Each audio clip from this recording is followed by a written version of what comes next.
Salut tout le monde, j'espère que vous allez bien. Très heureux de vous retrouver pour une nouvelle conversation avec le seul et l'unique Zach Nani, mesdames et messieurs, l'homme qui n'a point besoin de présentation. Merci d'être là, ça fait plaisir de te voir. Ça fait super plaisir d'être ici. Quand tu m'as dit que tu voulais me recevoir, je pouvais difficilement refuser. Ça fait plaisir. Tu sais que je t'aime beaucoup, donc j'étais très content de pouvoir faire honneur à l'invitation. C'est réciproque, j'apprécie ton temps, je sais que tu es quelqu'un de très occupé. Je veux dire, il n'y a pas plus tard que quelques jours, je t'ai vu en train de courir partout à travers les États-Unis. Ça avait l'air incroyable. Puis là, les projets s'enchaînent encore plus. Ouais, Je vois passer du teasing, je vois passer des annonces légendaires.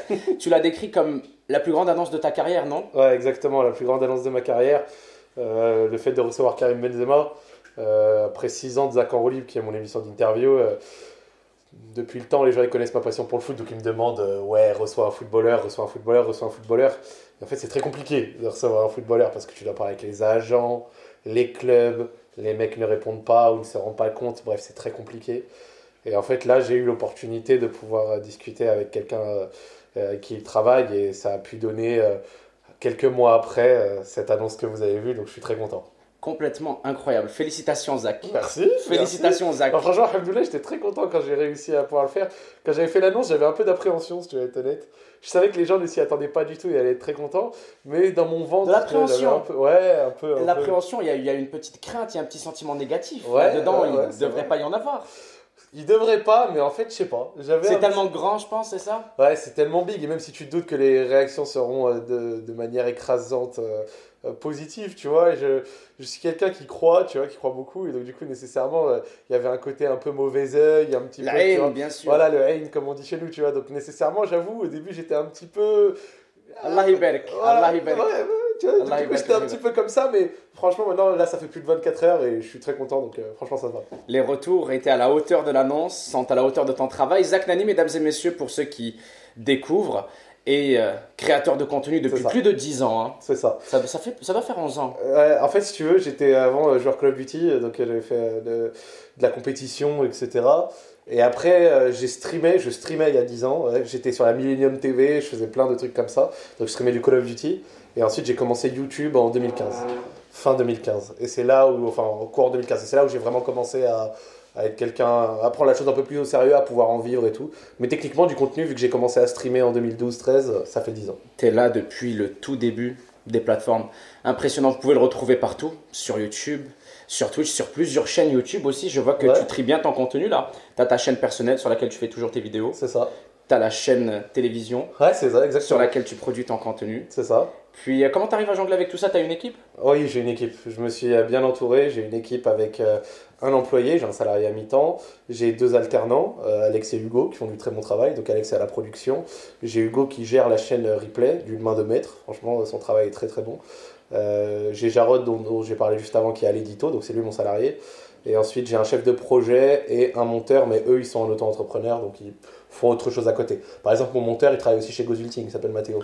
Et donc, du coup, il a un CDI, mais en même temps, moi, je lui donne une somme chaque mois pour qu'il fasse mes montages. En fait, c'est assez drôle, on a un deal depuis 2 ans, je lui donne une somme quasi fixe, et en gros, quel que soit le nombre de vidéos à faire dans le mois, et ben, c'est toujours la même chose. Donc, en gros, qu'il fasse 2 vidéos dans le mois, ou peut-être 8 ou 9, on va dire, bah, je le rémunère de la même manière. Donc, du coup, en fait, ça permet d'aider ou quoi, tu vois. Et nous, on s'arrange entre nous. Quand Vous avez il faut, une mais bonne on s'entend. synergie, On j'apprécie. s'entend très bien. On s'entend vraiment très très bien. Mathéo, c'est mon gars, il me fait du bon travail, je suis très content, donc ça se passe. Ouais. Magnifique, admirable. Il me faut encore un petit moment pour traiter l'information. Karim Benzema quand même, C'est vrai. le ballon d'or. Allah Ouais. Ibarak encore une fois, je ne veux pas te Merci. porter l'œil, je veux pas qu'on te Non, porte l'œil. non, non, Je suis franchement. juste très très fier de toi, puis Alhamdoulilah, c'est exemplaire. j'étais vraiment très très content parce que c'est un Lyonnais, je suis Lyonnais également. Je suis quelqu'un qui représente beaucoup ma ville, qui aime bien en parler, tu vois. Et je le ressens parce que quand je suis dans Lyon, on m'arrête souvent, on me parle souvent et je pense que les Lyonnais me respectent, tu vois. Peut-être pas tout le monde parce que personne ne fait l'unanimité, mais au global, je pense que les Lyonnais m'aiment bien. Et c'est une fierté, tu vois, parce que franchement, être content et de représenter sa ville, d'y être, d'y produire des choses là-bas, c'est très cool, même si je dois souvent être à Paris, même si je serais peut-être voué à revenir. Avoir fait l'effort de réussir à montrer qu'on peut faire des choses ailleurs, c'est cool. Et en tant que Lyonnais, recevoir quelqu'un qui est formé, qui a vécu, qui est né à Lyon et qui a fait son début de carrière ici, forcément, il y a un côté émotionnel fort. Magnifique. Ah non, tu sais quoi, même moi à Montréal, à l'autre bout de l'océan, oui, Tu me fais vivre cette passion pour Lyon. Je veux dire, j'y suis venu, tu sais, en 2019, puis je t'en avais parlé, puis j'arrête pas de répéter, je m'en viens à la meilleure ville de France. Voilà. Je m'en viens à la meilleure ville de France, j'arrête pas de répéter les mots de Zach Nani. Et c'est quelle belle ville, waouh. On avait été manger là-bas dans des bouchons, les gens sont tellement accueillants, chaleureux, tranquilles, il y a des beaux parcs et tout. J'adore ta ville. Et, moi j'aime beaucoup également, franchement c'est une vraie belle ville. Il y a les qualités d'une grande ville sans nécessairement les défauts, c'est pas grand pour rien. Lyon intramuros fait 50 km², c'est 2 fois plus petit que Paris. Paris qui n'est pas non plus une très grande capitale d'ailleurs, mais on peut en parler après. Et en fait le truc c'est que du coup tout est à taille humaine, genre tu fais le tour de Lyon, t'es d'un côté à l'autre en 30 minutes de transport en commun, ou alors si t'as une trotte ou un vélo, 25-30 minutes, tu traverses quasiment la ville entière, donc c'est vraiment génial. Moi j'aime beaucoup. Et en plus, c'est pas trop blindé. Alors, même si les prix de l'immobilier augmentent, hein, à force de faire la propagande de Lyon, nécessairement, les gens ont envie d'y vivre. Mais non, c'est cool. En plus, t'es vraiment avec la proche de partout. pandémie et tout, il y a eu un exode un peu vers différentes villes de l'une à l'autre et tout là. T'es à 1h58 de Paris en train. Je l'ai fait des centaines de fois.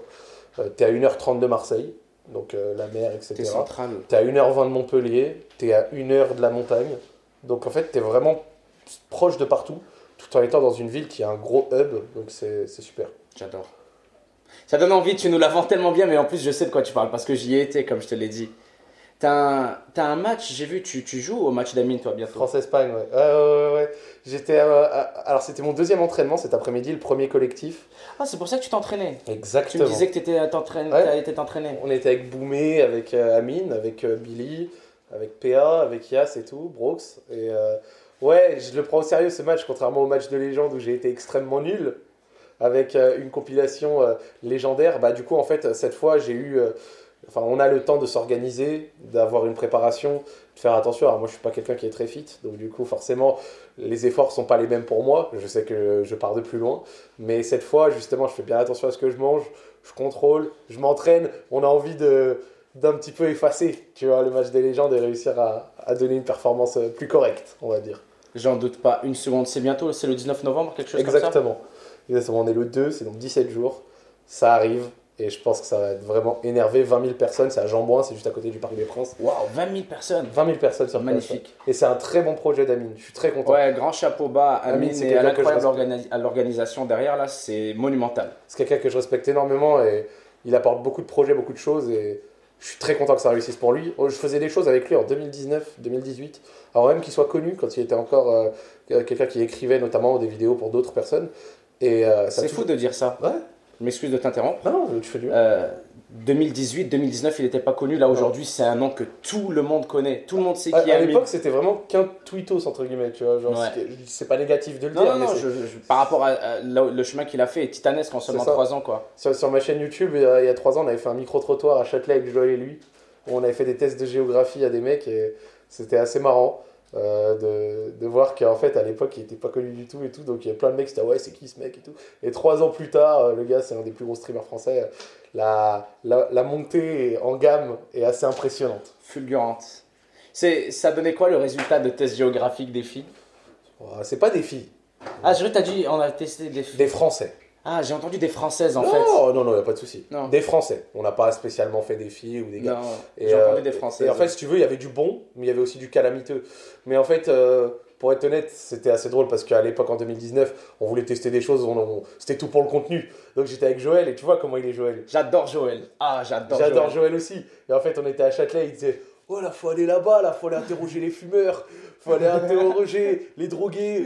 Il connaît le contenu. Ils vont te donner le contenu. C'est eux le contenu. Voilà, exactement. Donc du coup, en fait, sans mentir, la caméra elle a attiré beaucoup de gens. Puis derrière, je disais, toi, toi, machin. Et nécessairement, parmi tout ça, t'as des gens, ils s'en foutent un peu, des gens qui veulent amuser la galerie. C'est pas du tout représentatif d'un quelconque niveau des Français ou quoi que ce soit. C'est du divertissement. C'est du divertissement pur. Même un peu bête et méchant, hein, parce que c'est pas très travaillé, mais c'était drôle à faire. Non, je vois. C'était drôle. Y a rien de... le travail derrière n'est pas nécessaire, c'est vraiment le résultat qui compte, je pense. Des fois, la simplicité, c'est ce qui donne le meilleur contenu. Hein. C'est ce qui donne le meilleur contenu, vous savez, du coup, des fois, c'est assez déroutant, tu vois. Parce que moi, personnellement, maintenant, je fais plus de Call of Duty, genre, je fais plein de trucs. Ouais. Et c'est assez drôle de voir que... Et ce n'est pas du tout la faute du public ou quoi que ce soit, mais c'est assez drôle de voir que des fois, des concepts plus travaillés vont vraiment beaucoup moins toucher de gens que des concepts moins travaillés. Absolument. Et j'ai des exemples ces derniers temps. Par exemple, j'avais pris toute une après-midi d'organisation pour faire une sorte un peu de jeu des langues où des mecs essayer de nous faire deviner les langues qu'ils parlaient, etc. Donc on a eu des gens qui parlaient des langues complètement loufoques, c'était super intéressant. On a eu du kazakh, on a eu des gens qui venaient genre du cambodgien, plein de langues qui changent un peu, tu vois. Et ça a donné une vidéo dont j'étais très content, mais avec beaucoup d'organisation, de moyens et tout machin. Et la vidéo a fait 30 000 vues, un truc comme ça, ce qui est pas ouf, tu vois, même si 30 000 en global c'est quand même gros, tu vois. Ouais. Et par contre, quand j'étais aux États-Unis avec Joël, on a allumé la caméra, on a bu 6 sodas et ça en a fait 120 000. Je l'ai vu passer tout à l'heure où vous avez essayé aussi des snacks, des snacks américains. Ouais. Exactement, et en fait c'est assez drôle de se dire que des fois, tu vois, c'est pas toujours le plus travaillé pareil. Avec la routine, on a fait une après-midi entière, hein, une sorte de concept où on teste des sables, des trucs, c'est une sorte de jeu dans plusieurs magasins et tout, c'est trop cool, trop bien monté, trop bien produit. 35 000 vues, je crois. Ouais. Et puis par contre, derrière, on a testé des sodas, des snacks ou des trucs à ça, et ça en fait le double. Ça en fait le double, ouais. Et c'est assez marrant. Mais bon, après, le plus important, tu vois, pour moi, c'est. Moi, j'aime bien faire les deux, en fait. C'est pas grave. Je tryhard pas vers ce qui marche le plus, je m'en fous. Je fais un peu de tout, tu vois. Je comprends tout à fait. Je fais ce qui me fait plaisir. Tu sais, on s'était beaucoup entendu là-dessus, toi et moi. Je trouvais qu'on se ressemblait beaucoup, puis de souvenirs, toi aussi, quand... D'abord, on s'était rencontrés à Los Angeles, on s'était parlé un peu, mais surtout après le Zach en roue libre qu'on avait fait ensemble. Là. C'est vrai. Je me suis dit, ah ouais, on pense pareil. Puis j'adore aussi le chemin que tu as fait depuis ce moment-là. Je veux dire, tu étais déjà dedans, tu étais déjà dans la course. Hein. Merci. Tu étais déjà dans la course parce que j'avais fait le Zach en roue libre, puis tu en avais fait une tonne avant celui-là. Tu étais dans le grind, mais depuis, tu as redoublé d'efforts tous les 6 mois. Puis c'est spectaculaire à voir. J'écris ton nom sur YouTube, j'ai que des vidéos aux millions de vues, aux millions et demi de vues, les podcasts et tout là. Vraiment impressionnant. Non, c'est énervé. En fait, quand on se voyait encore à l'époque en 2019, genre je streamais pas, ou en tout cas pas sérieusement. Genre tellement pas que je dirais que je streamais pas en fait. Parce que quand tu fais 10 heures ici et là par mois, t'es pas un streamer, tu vois. En fait, fin 2020, j'ai repris le stream sérieusement et ça fait maintenant 2 ans. Et c'est vrai que 2 ans, je regardais mes moyennes l'autre jour, mais depuis 2 ans, du coup, depuis 700 jours et des brouettes, je suis à 4 heures par jour quasiment, tu vois. Magnifique. Tous les jours, en comptant les fois où je suis pas là et tout, tu vois, ça te donne cette moyenne. Je m'identifie absolument à ça, parce que moi, c'était début 2020 jusqu'à aujourd'hui, pareil. J'ai fait la même chose que toi. Donc vraiment, je me la suis donné fort, tu vois. D'abord sur Call of Duty, puis ensuite sur autre chose. J'ai pu reprendre également mes émissions sur ma propre chaîne. Parce qu'avant, je pouvais pas faire Zach en libre sur ma chaîne, parce que j'étais pas actif. Tu peux pas lancer une chaîne une fois par semaine. Ouais. Tu vois ce que je veux dire? Ça fédère personne, ça parle à personne. C'est pour ça que j'étais obligé de le faire chez d'autres personnes, chez le stream, chez Vitality, chez Eclipsia quand j'ai commencé là-bas. Et c'est vrai que maintenant que j'ai pu reprendre, créer des émissions, faire des choses, bah, je dis pas que c'est toujours parfait, hein, mais on essaye de faire du contenu de qualité et gratuit et disponible au plus grand nombre, et c'est ça qui compte pour moi. Partout aussi, je le vois là, partout, vous êtes partout. Et c'est un empire que tu es en train de bâtir, j'apprécie. Une institution, non, c'est vrai. En fait, c'est assez marrant parce que c'est pas vraiment un empire que je bâtis, je pense, parce que il y a beaucoup de gens qui veulent toujours plus. Moi, alhamdoulilah, je suis content de ce que j'ai. J'ai pas envie de spécialement plus. Je comprends. Si j'ai plus, il y a. D'accord, mais c'est pas ce que je recherche forcément. Tu es satisfait. Oui. Tu es satisfait, totalement. Toujours satisfait. Waouh, admirable. Mais c'est sur ça qu'on s'était entendu, c'est à ça que je faisais allusion plutôt. Le fait que tu sois satisfait, genre tu fais ce que t'aimes, tu fais ce que tu veux. Ouais, c'est ça. Puis tu t'épanouis dans ce que tu fais. Et au final, pour en revenir à ce qu'on disait un peu plus tôt, sur le travail versus le peu de travail et la corrélation de la réussite avec ça, c'est que si tu fais ce que t'aimes, puis t'es authentique, puis on le voit, c'est ça qui marche. Malheureusement, ça ne fonctionne pas forcément au mérite. C'est là où je veux en venir. Tu as vu, tu peux travailler ton concept et avoir 20 traducteurs et avoir 47 acteurs et tout. Ouais. Ça ne fera pas 1/10 des vues de toi qui nous raconte ta journée, de toi qui nous... Ouais. Le mérite, c'est relatif après, tu vois. Genre, c'est vrai qu'il y a des gens qui peuvent faire du lourd et qui peuvent ne pas avoir la visibilité, pas qu'ils mériteraient, mais que leur contenu serait capable d'obtenir, tu vois. Mais c'est pour plein de raisons. C'est aussi pour ça qu'il y a une part de chance. Mais moi, quand j'ai commencé, j'avais déjà des gens qui me suivaient parce que j'étais sur Call of Duty et que je faisais des choses au préalable. C'est pour ça que moi, j'ai jamais commencé de zéro. C'est pour ça que des fois, il y a des nouveaux youtubeurs, ouais, t'as des conseils quoi? Bah, mec, j'ai pas commencé de zéro. Donc à la rigueur, je peux avoir des conseils, mais c'est peut-être pas les plus avisés. Quel serait-il? La régularité avant tout. Oui, hein. Produire de la qualité le plus régulièrement possible. Et ça, c'est un truc que Cyprien il avait dit dans une de ses FAQ il y a quelques années. Faire de bonnes vidéos souvent. Un truc comme ça, il avait dit. Et c'est le seul conseil qui fonctionne réellement. Parce qu'à côté de ça, il y en a d'autres, hein, bien entendu. Tu vois, il y a des moyens de s'émanciper de manière différente, avec TikTok, par exemple, excellent. et d'autres. Pouvoir la diversification. Exactement, toucher plein de plateformes, etc. Mais faire du contenu régulièrement. Et puis surtout, ne pas être trop élitiste au début. Ça sert à rien. Parce qu'en fait... il y a des choses dans la vie, il y a des expériences, il y a des questionnements, tu les captes qu'une fois que tu as testé. Pas avant. Donc tu es là, tu peux avoir bossé un concept de vidéo plutonium de fou, tu vois, te dire ça va être comme ça, comme ça, comme ça. Puis ensuite, c'est en pratiquant, et là tu vas pratiquer et tu vas arriver sur des questionnements, des problématiques que tu n'imaginais même pas avant. C'est pour ça que je dis toujours à des gens, vous cassez trop la tête quand vous lancez des projets, vous voulez que ce soit parfait au début.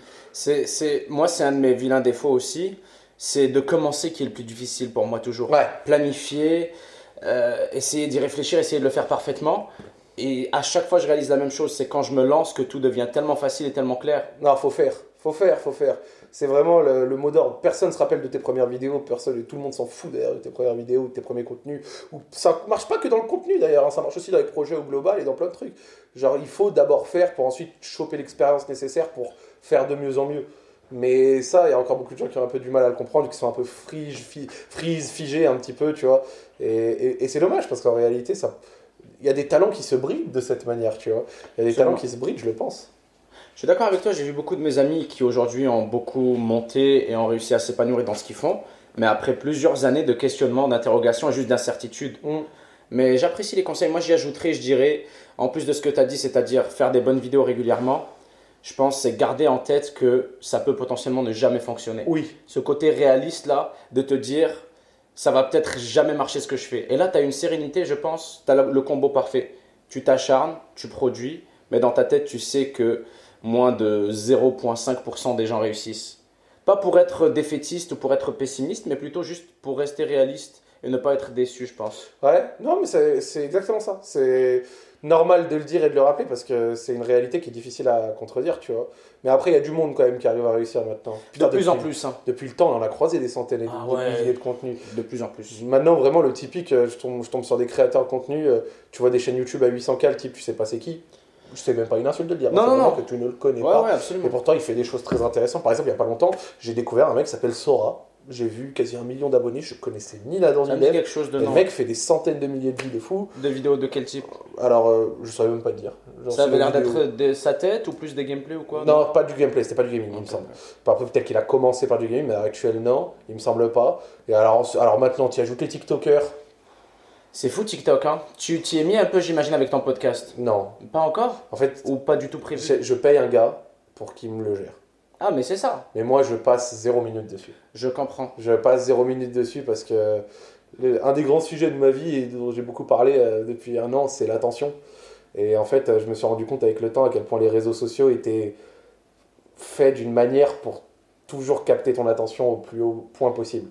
Genre, c'est-à-dire avec les algorithmes, avec la dopamine que ça met d'avoir des mentions, des likes, des ci, des ça, c'est très très compliqué de rester quelqu'un qui a un focus correct. Et en fait, il y a plein de livres, de reportages sur ça.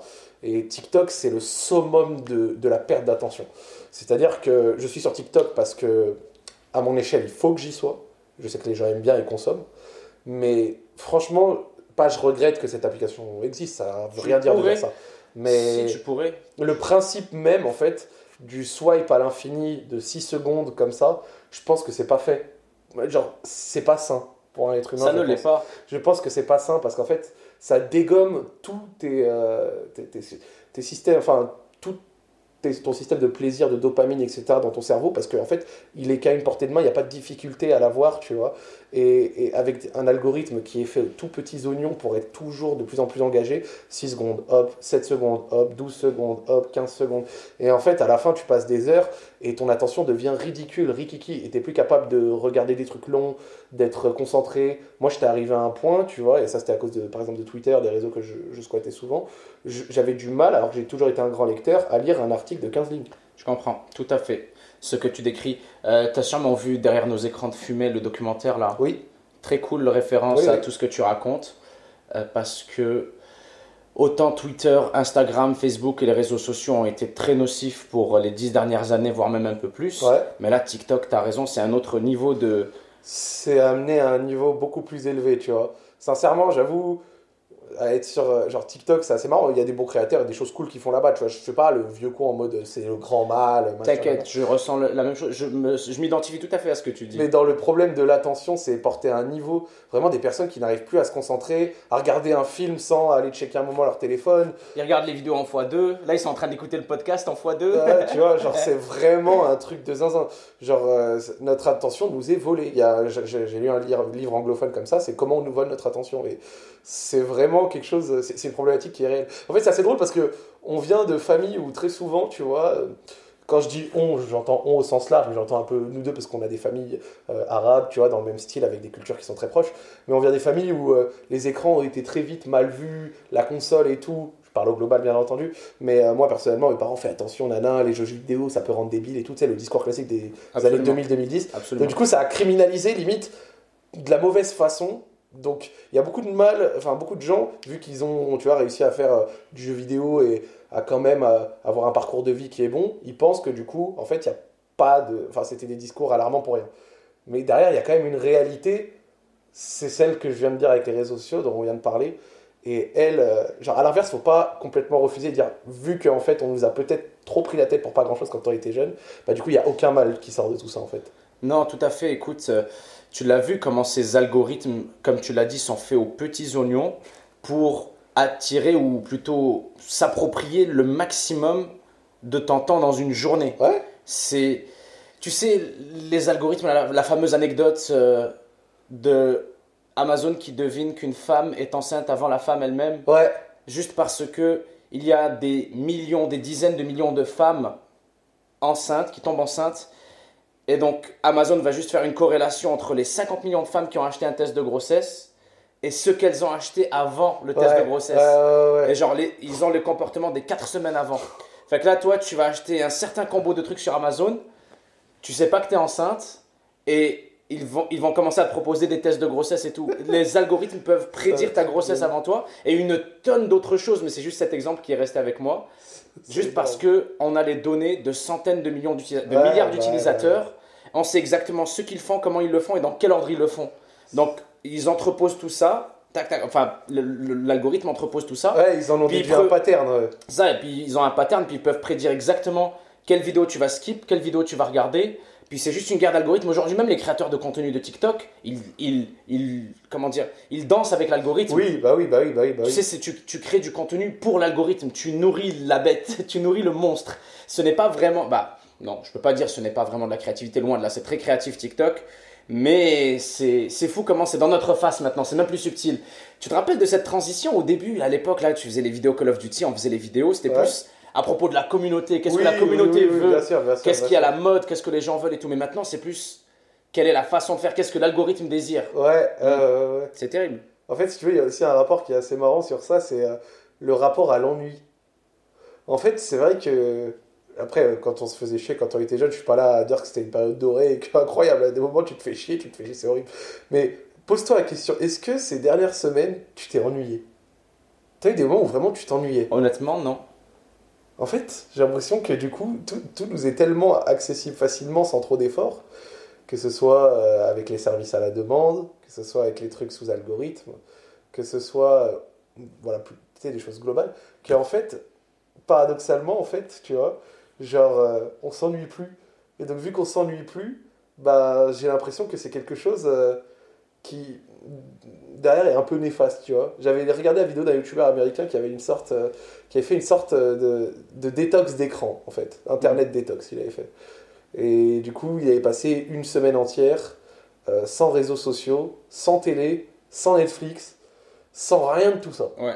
Il avait quand même accès, et surtout plus généralement sans Internet. Donc par exemple, il avait déjà écrit des scripts ou quoi, il pouvait écrire des scripts sur son Mac, mais ça en restait là en fait. Tu vois, il n'avait pas regardé de vidéos, il n'allait pas... Il écoute même pas la musique, pour dire. Ouais. Donc il avait vraiment fait une sorte de grande détox de toutes ces choses-là. Du digital, de toute forme de média. Exactement. Et sa conclusion c'était, j'ai réappris à m'ennuyer, mais j'ai aimé ça. Ouais.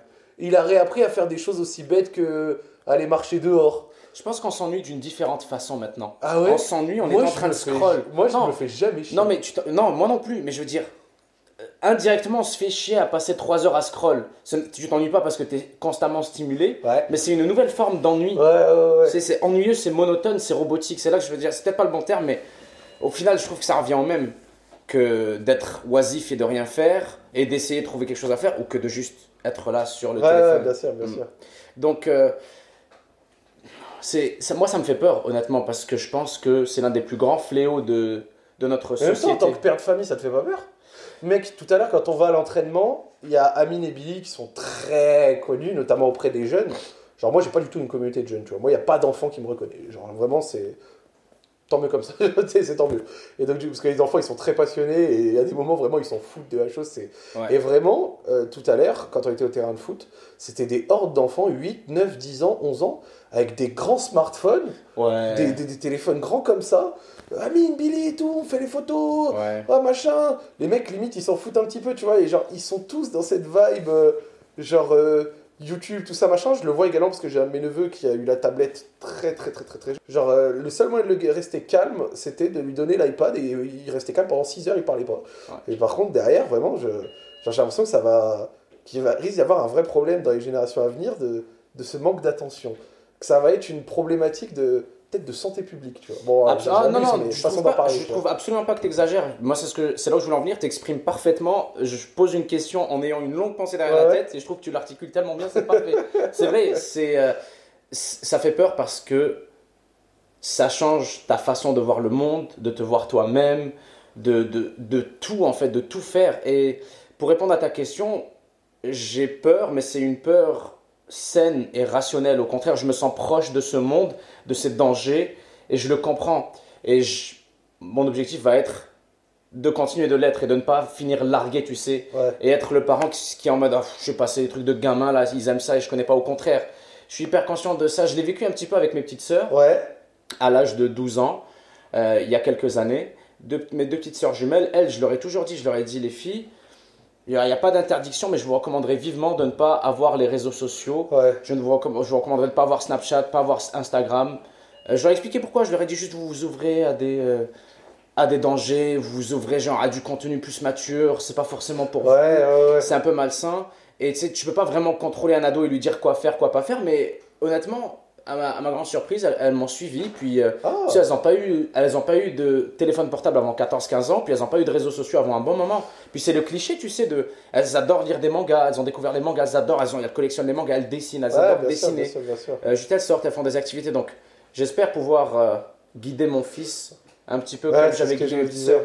Parce que je suis tellement conscient de ça que je pourrais pas, je pense, y être indifférent. Ça veut pas dire que je vais être hyper intense, hyper parano, mais en même temps très conscient, quoi. C'est trop drôle parce qu'en grandissant, j'ai l'impression aussi de devenir un peu ce syndrome. Vu que moi j'ai trempé dans tout ça, j'ai pas envie que ma progéniture trempe dans ça. Alors je n'ai pas d'enfant et c'est pas pour tout de suite, je pense, mais en réalité c'est assez marrant parce que j'en parlais la dernière fois dans mon stream et c'est très facile à dire vu que je ne suis pas moi-même parent, mais c'est quand même une pensée, tu vois. Mais c'est vrai que moi, mes enfants, en connaissant un petit peu tout ça et en ayant beaucoup lu sur ça, c'est vrai que moi, réseaux sociaux et tout, c'est pas pour tout de suite. Absolument. C'est vraiment pas pour tout de suite. C'est vraiment pas farfelu, on est d'accord d'attendre 15-16 ans avant. Et tu sais, je vais pas faire le con. Jouer à un petit jeu vidéo quand t'es jeune, avoir une petite console et tout, c'est des souvenirs, ça forge. Mais tu vois, par exemple, quand j'en parlais avec mon chat, il me disait mais du coup, ça peut l'isoler ton enfant, tu vois. Même un compte privé, tu sais, par exemple, sur Instagram, ton enfant est un artiste, il aime partager ses dessins et tout. Il a un compte privé sur Instagram, mais tout sous contrôle parental. Là, pour le coup, moi, je pense que le contrôle parental est très très important et c'est nous le contrôle. Et tu sais, avec les applications, le temps d'écran est important. Combien de temps tu passes sur l'écran, sur quelles applications et tout. On va surveiller puis on va être très conscient. Je pense que c'est juste une question d'équilibre. Je suis d'accord. Et c'est facile de tomber dans le déséquilibre parce que en moyenne, les gens consomment du contenu TikTok de plus de 100 créateurs différents dans une journée. 100 créateurs différents, c'est pas 100 vidéos, c'est beaucoup plus. Bien sûr. Et du coup, ça peut être instructif, ça peut être enrichissant, mais ça peut aussi être très contre-productif. Ça fait peur aussi, tu sais, pour l'isolement et peut-être aussi, juste comme je le disais un peu plus tôt, l'estime de soi. T'as vu la pression de malade qu'ils ont aujourd'hui pour être cool, pour être beau. Genre, tout le monde veut être un micro-influenceur. Et je parle pas de ceux qui veulent en faire leur travail et grandir, mais juste tout le monde veut avoir une présence digitale. Tout le monde veut. Genre, t'as pas eu un repas si tu l'as pas pris en photo, tu l'as pas posté si t'as pas eu de like. Ouais, ça c'est classique. Ça c'était une question dont on parlait déjà il y a 5-6 ans. C'est ça, mais c'était il y a vraiment pas longtemps parce que genre, c'était nous les gens bizarres. C'était nous, pourquoi vous vous filmez, pourquoi vous montrez votre vie. Et là, ça s'est inversé. C'est nous qui sommes là en mode, les réseaux sociaux, faut faire attention, on n'aime pas ça. Putain, Nabil, on devient des petits cons. Je sais, on devient des vieux cons. Je sais, des vieux cons. Des vieux cons. Parce que, tu sais, il y a 8 ans, il y a 9 ans, moi, on me disait, pourquoi tu filmes ta vie là? On n'est pas dans Love Story, je te jure, les gens au début, les vlogs, il y avait beaucoup de résistance et tout. On me disait, c'est du voyeurisme et tout. Pourquoi tu postes tes photos? Pourquoi tu te montres? Moi, je disais, c'est rien, c'est juste la vie, c'est naturel, puis j'aime partager ce que j'aime. Là, aujourd'hui, c'est plus moi qui essaye de lever le pied, puis genre tout le monde qui est un influenceur et qui aime l'être et tout. Sans avoir le côté professionnel, juste parce que c'est la société. Donc, tu penses que ta progéniture sera protégée? J'en doute pas. Je le souhaite. Ouais.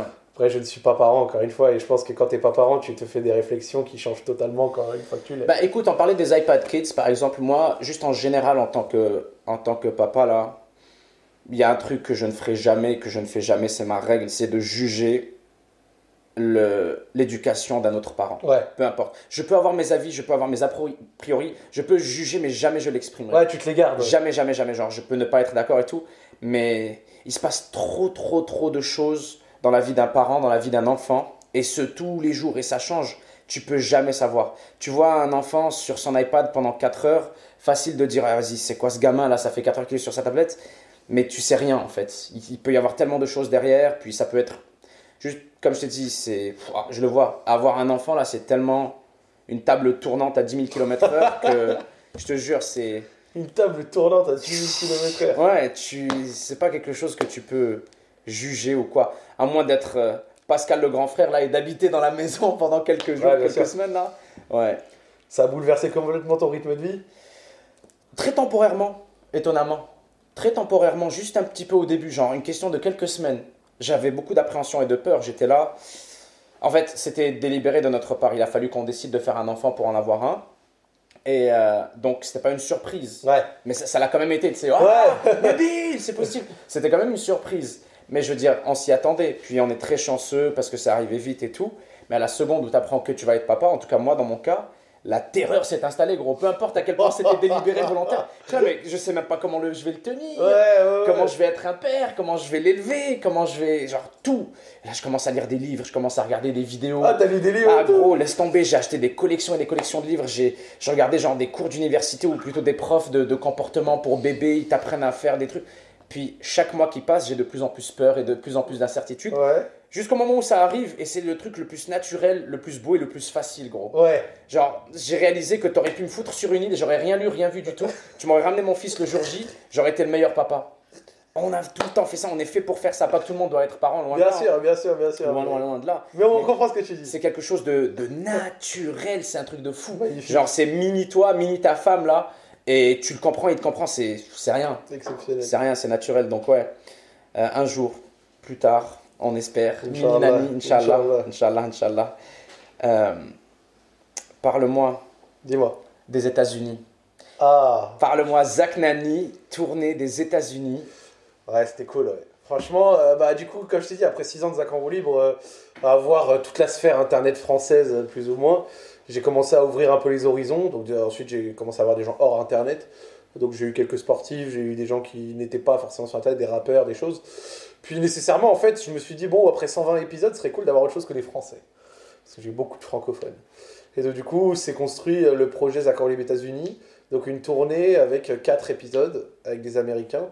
On a réussi à avoir de très bons noms et j'étais très content. Donc j'ai réussi à avoir Face Temper, un des créateurs de Face Clan, en direct des locaux de Face en plus. Donc magnifique. C'était une super émission. On avait une traductrice avec nous, Alice. C'était pas... En fait, si tu veux, c'était un peu difficile de choisir en termes de format parce que ceux qui comprenaient l'anglais, ça les faisait chier de réentendre ce qu'ils avaient déjà compris après une réponse. Mais ceux qui ne comprenaient pas l'anglais, ils étaient contents d'avoir ça. Et après, t'as les mecs qui disent, mais vous avez qu'à faire des sous-titres, mais qui se rendent pas compte ce que c'est de sous-titrer une émission d'1h40. Ah, Essayer de sous-titrer ne serait-ce que 5 pages de texte, alors imaginez ça décuplé. Gros, j'ai fait ça une fois sur une vidéo avec mon coiffeur qui parle anglais. Ça prend 10 minutes. J'ai des galéré. jours et des jours. Ouais. Rien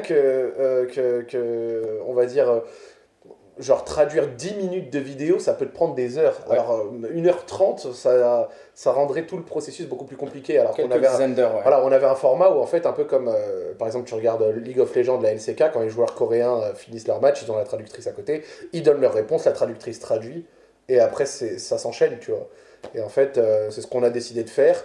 Ça n'a pas plu à tout le monde, mais c'était quand même, je trouve, l'idéal, en tout cas le meilleur compromis. J'aurais aimé avoir quelqu'un qui tape comme ça en même temps que ce qu'on fait. Mais alors déjà, les mecs qui tapent comme ça, c'est très rare, même pour les discours en français, c'est super compliqué à faire. Par exemple, quand Macron il parle et qu'il y a une personne qui sous-titre, ils ont des claviers spéciaux, c'est de la dactylographie très ça compliquée. Remplit les mots et là ça glisse et tout. Exactement, c'est super compliqué. Alors, quelqu'un qui te ferait ça en français et anglais, je pense que dans toute la France, il n'y aurait pas 2-3 personnes qui savent le faire. Et à un prix absolument délirant, tu vois. Donc c'est hors de question. Donc on a eu FaceTemper, on a eu Ludwig, donc un des plus gros streamers du monde. J'ai pu l'attraper en live, qui est venu en français, qui est venu la faire en français. C'était impressionnant. Dans notre maison à Long Beach, à Los Angeles, donc c'était vraiment super cool. Ensuite j'ai eu Crimsix, l'un des plus gros joueurs Call of Duty de tous les temps, en tout cas l'un des plus titrés. Et derrière Hector X, le créateur d'Optic Gaming. Et en fait, l'idée, c'était d'ouvrir la porte, de montrer qu'on pouvait et qu'on savait le faire. Et donc, du coup, c'était une réussite correcte. Les audiences étaient correctes, pas exceptionnelles non plus. Il y avait entre 1500 et 3000 viewers à chaque fois. Les rediffs, il y a des rediffs à 50 000 vues, d'autres à 15-20 000. Et celle de Hector, un peu moins, elle est à moins de 10 000. Mais elle est un peu sous-cotée, cette émission, parce qu'elle est vraiment bien. Franchement, elle est vraiment très très bien. Mais bon, après, tout ne peut pas parler à tout le monde. Ça fait tout le temps ça, hein. Ça fait tout le temps ça, les émissions, les meilleures émissions sont toujours ce côté. Non, c'est vrai, les meilleurs projets. Celle avec Hector, elle est un peu vraiment comme tu avais décrit aussi arrive. ton projet plutôt là, avec les différentes langues et tout. C'est toujours celle que tu crois le plus mériter le succès qui n'a pas de succès, mais qui finit toujours par décevoir. En fait, l'idée c'était surtout de montrer qu'on pouvait le faire, que je pouvais tenir 1 heure et demie en anglais avec quelqu'un. Et je trouve que je m'en suis bien sorti. Il y a même des moments où j'ai pu même faire moi-même la trad, tu vois. Et c'était plutôt pas mal, j'étais content. Je sais que je parle bien anglais, mais que j'ai un accent qui a tombé par terre pour un français. Mais en fait, moi, j'aime ça. C'est parfait. Crimsix, il m'a dit, l'accent, c'est le caractère, c'est la personne. Enfin, c'est le personnage, tu vois, et je suis totalement d'accord avec ça. Moi, par exemple, regarde, j'ai reçu hier Omar Da Fonseca dans un Camp Libre, donc c'est un des commentateurs football les plus connus. Il est en France depuis 40 ans, et il parle français avec un accent espagnol assez... prononcé, mais on comprend totalement ce qu'il dit et c'est super agréable à entendre. C'est un des meilleurs commentateurs. Et ben pour moi, si ce même mec parlait français avec un accent très peu prononcé, limite t'as l'impression que c'est un français, ça aurait pas été la même. Il n'y a rien de spécial en fait. Je vois tout à fait ce que tu fais dire. Donc pour un anglophone, il m'écoute avec mon accent français, je pense que ça le dérange pas parce qu'il voit que j'ai un bon vocabulaire, même s'il n'est pas parfait. Mais par contre, pour un francophone, il est là. Tu sais pas parler. Oh, mon accent, quoi. Ouais, non, je sais. Je fais pas d'effort. Bon, je fais pas du tout, mais... pas du tout. Au contraire, en vrai, l'accent, c'est exactement comme tu le dis. C'est toujours... Tout le monde apprécie quelqu'un qui fait un effort pour communiquer dans sa langue. Ouais. C'est très très rare les ingrats qui vont te dire « Ah, comment tu parles aussi bizarrement ma langue ?» C'est rare, j'ai jamais vu ça. Les gens sont tellement fiers que tu fasses l'effort. De plus, vraiment, l'anglais, je l'ai pas du tout appris en cours. Genre, c'est assez drôle. En cours, je me rappelle, l'un des trucs concrets qui m'a vraiment servi, c'est le prétérit. Tu vois, donc, avec toutes les règles de grammaire que ça donne, tu vois, ça, je l'ai appris. Wake, walk, walking, tout ça. La base, les bases. Tu vois, le classique. Mais sorti de ça, genre de tête, je serais même pas capable de te dire un truc spécial que j'ai appris en cours. Je l'ai surtout appris en lisant Reddit. Ah, la base. Donc en fait, très jeune, j'ai lu des forums de catch. Et ensuite, j'ai lu au global, tu vois, des choses. Et ça m'a appris à comprendre et à utiliser des expressions qui ne sont pas apprises dans des cours, tu vois. Des expressions parlées, des choses parlées. Puis ensuite, j'ai commencé à avoir des films en sous-titrés, des trucs en VOSTFR classique et tout ça, machin. Et après, derrière, des paroles de musique. Donc tu écoutes une musique, tu regardes les paroles en même temps, puis en fait la fois d'après, quand tu l'écoutes, tu n'as plus besoin des paroles, tu comprends. Alors que la première fois, tu arrivais à capter qu'une phrase sur deux. Et en fait, c'est comme ça que tu progresses. Ajouter à ça au voyage, bah franchement, c'est super, tu vois. C'est divertissant. Exactement. C'est quoi le match qu'on regarde là? Il est en direct? Non, ça c'est les résumés. C'est quoi qu'on regardait à l'instant, le match d'avant? C'était PSG Juve. Paris, 2-1 pour Paris. Je leur dis pour vous situer dans le temps. Voilà. Ouais, comme ça, les gens ils vont faire, ça a été tourné quel jour ça? Et ouais, du coup, Dis-moi. les États-Unis, vous avez fait quels États? Vous avez été en Californie, mais Los Angeles et Dallas. Ok. Et c'est la première fois que j'ai au Texas. Dallas, Texas, hein, ouais. Ouais, et c'était assez marrant. Ça a l'air stylé. Mais les villes nord-américaines, la façon dont elles ont été construites et tout, moi en tant qu'Européen et en tant qu'amoureux des villes européennes, j'adore l'Europe, je ne pourrais jamais vivre en Amérique du Nord dans des villes comme ça. Je sais qu'il y a des exceptions. Tu sais quoi, les États-Unis, le Québec, c'est pas comme ça. J'y crois. Non, moi, on m'a parlé par exemple de Boston, de New York, qui serait pas exactement pareil. Mais les villes qui sont en réalité des banlieues pavillonnaires de 150 km de long, avec... Il n'y a pas de trottoir. Pas de trottoir, impossible à marcher, des transports en commun terribles, quasi pas de centre-ville, des choses à faire, mais tellement éloignées les unes des autres, pas réellement de zone avec vraiment des choses à faire. Vraiment, tu sors un samedi soir à Santa Monica, mais il y a plus d'activités à Angers. Ouais. Je ne rigole pas, il y a plus d'activités à Tours. C'est 100% vrai. Non, vraiment, c'est des villes américaines qui sont très souvent un peu chaos debout. Alors bien sûr, si tu connais un peu des gens, des choses, tu vas trouver, hein, je fais pas le mec et tout. Mais au global, en plus, c'est Voitureland, quoi. Ouais, c'est ça que je voulais faire passer. Là, c'est moi qui conduisais, là. Ouais, c'est pour ça que je dis, il n'y a pas de trottoir, c'est Voiture City. J'aime pas. Je préfère les villes avec du caractère, avec une histoire, tu vois. Après, c'est plus facile, nos villes européennes, elles ont toutes c'est difficile, c'est difficile en Amérique du Nord, là, le seul avantage qu'il y a à l'infrastructure nord-américaine, je pense, c'est la modernité de la chose qui apporte donc des infrastructures plus adéquates à notre style de vie aujourd'hui, des routes plus larges. Ouais. Par contre, quand t'es en voiture, c'est le bonheur. Hein. Ouais, genre, quand t'as une voiture, c'est trop bien. Hein. Tu fais des 15 bornes en un claquement de doigts, c'est la folie. Mais sorti justement de la voiture. En fait, si tu veux, ça je le sais, mais c'est représentatif un peu du système nord-américain dans son ensemble. C'est un truc qui est individualisé à la mort, tu vois. Ta propre maison, ta voiture, ton crédit, ton assurance privée de santé, tu vois. Et donc, du coup, tu peux vivre ta liberté. C'est une mentale qui est différente. Je dis pas que c'est mieux ou moins bien que chez nous, parce que chacun voit midi à sa porte, c'est deux systèmes qui est différent. Je pense vraiment que chacun des systèmes a ses qualités et ses défauts, enfin, ont leurs qualités et leurs défauts. Mais après, c'est un débat qui vire dans le politique et tout. Mais c'est en tout cas un système qui ne me parle pas. Je comprends tout à fait. Moi, le truc que j'apprécie avec ces routes-là et avec cette infrastructure, c'est le vélo. On a de la place pour le vélo. Oui. Ça fait du bien. Oui. Peut-être pas dans certaines villes du Texas, je suis pas sûr et tout. Mais genre, chez nous au Québec, là, c'est tellement cool parce que vu que les routes sont tellement larges, tu as des vraies pistes cyclables dédiées et tout. Là, c'est un bonheur. Tu sais qu'aux Pays-Bas, tu peux aller n'importe où dans le pays en vélo. Ouais, ça donne envie, je sais. N'importe où dans le pays. Je le vois. Littéralement n'importe où. Ça a l'air magnifique. Au Japon aussi, ça a l'air pas mal cyclable aussi. J'y ai jamais été. Ça l'est. Tu y as été toi? Non, j'ai été 2 fois en Corée du Sud. Ah ouais, là, j'ai un ami qui ne jure que par la Corée du Sud, mon coiffeur, Rico, qui m'a toujours dit Nabil, t'es toujours pas allé en Corée, qu'est-ce que tu fais? C'est vraiment bien la Corée. C'est vraiment bien, mais les gens ils en ont trop fait sur les Coréens, je trouve. C'est-à-dire? C'est-à-dire que les Coréens, en fait, il y a un truc que j'ai trouvé un peu malsain dans le rapport des gens, c'est que quand tu les écoutes, quand ils vont en Corée, le premier truc qu'ils te disent, c'est des choses indéniables, la sécurité, tout ça, machin, c'est totalement vrai. Mais sorti de ça, t'as l'impression qu'ils fantasment les Coréens à une manière où ils leur enlèvent leur personnalité. La première chose que t'entends, c'est « Ouais, ils sont calmes, ils font pas de bruit, ils marchent droit. » T'as l'impression que c'est des bots dépourvus d'âme. Mais alors que quand il va un peu plus longtemps, mais c'est complètement faux. C'est des gens qui ont des personnalités tout à fait normales, des fois très extravagantes. En Corée du Sud, tu vois un mardi soir des choses que tu ne vois jamais en Europe. Des mecs avec la cravate débraillée en train de se mettre des caisses pas possibles dans des bars et tout. Ils sortent, ils vomissent partout et tout, dans des états pas possibles.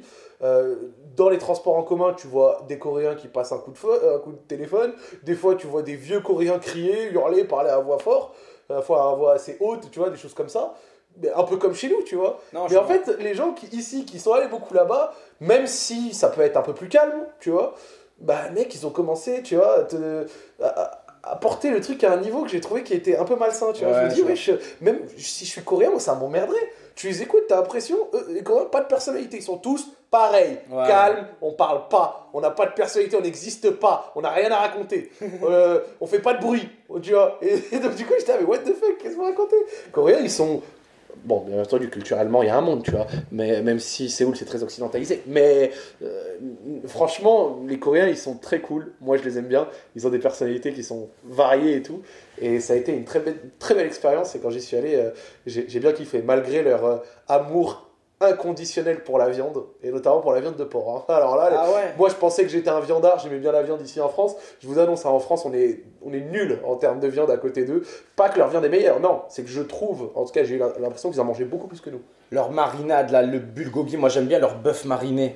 Mec, j'ai goûté du bulgogi halal et tout, c'était super bon. J'aime bien leur tteokbokki aussi, là, les galettes de riz, là. Mais alors, l'enfer que j'ai eu là-bas, c'est qu'à chaque fois que j'allais au supermarché, que je devais acheter un truc, je regardais la composition des choses, et même dans des trucs qui sont censés être sans viande, tu pouvais y trouver des traces de viande. Ah ouais. Typiquement, j'avais acheté des sortes de paniers au fromage, tu regardes, chapelure peut contenir des traces de porc, de viande, tu vois. Ouais. Des choses comme ça, dans un truc qui était présenté comme... Ils doivent les faire dans les mêmes usines. Exactement. Mais au moins, ils sont honnêtes dans la composition. C'est bien, ouais, c'est bien. Mais mec, ça pas de mauvaise surprise. À un moment, j'ai voulu aller prendre des nouilles dans un 7-Eleven. J'arrive au gars et je lui dis, bah écoute, il parlait anglais, je lui dis, écoute, est-ce que tu peux me sortir un paquet de nouilles avec 0 viande? Juste, je me les réchauffe, un truc, je sais pas, genre aux légumes, je ne sais quoi, tu vois. Il a regardé 8 ou 9 paquets différents. Tous de la viande. Tous. Traces de viande ou de la viande ou quoi? Viande, lande, je te jure, c'est un truc de fou. Culturellement, c'est super important. Là-bas, j'avais rencontré un musulman et il me disait qu'il avait en gros, il avait rencontré une Coréenne. Et en gros, il s'était mis avec, etc. Et ça commençait à vouloir être un peu plus sérieux. Et en fait, quand il a commencé à vouloir être un peu plus sérieux, sa meuf lui avait dit, écoute, ce sera pas possible parce que je peux pas te présenter ma famille parce que tu ne manges pas de porc. Pas qu'elle était islamophobe ou quoi, même pas. Non, c'est même pas le discours. J'ai pas fait ce lien, non. Non, je sais, je le dis juste mais pour ceux qui nous écoutent. Tu le décris bien. C'est pas une question d'islamophobie ou quoi, c'est qu'elle disait, chez nous, culturellement, le porc, c'est tellement ancré que si t'arrives et que t'en manges pas, on part sur de très mauvaises bases. C'est impossible, c'est inimaginable. C'est ouf quand même, hein. Et donc du coup, quand j'ai entendu ça, je fais, on a combien de temps? C'est dingue, tu vois. En tête. Posé. Trop cool. Et du coup, c'est quand la dernière fois que tu y as été? Cet été avec ma femme. Magnifique. En juillet dernier, on a passé combien de temps? 2 semaines. On devait y aller 1 mois. Mais, chanceux. Mais j'ai eu Air France qui m'a perdu un bagage. Non. Si. Et il est pas arrivé avec toi donc? Non, mais ils me l'ont retrouvé 1 mois plus tard. 1 mois plus tard? 1 mois plus tard. C'est terrible. Tu vas voyager quelque part, t'as pas ta valise. Est-ce que c'était une valise importante, genre la valise principale? En fait, j'avais ramené mon setup et donc du coup, j'avais tout fait rentrer dans 3 valises. Et t'as le droit à 23 kilos, donc tu fais 3 fois 23, ça fait 69. Et ça que moi j'avais un peu plus que 69, je le savais. Donc du coup, j'ai payé une 4e valise, donc un droit à 23 kilos en plus.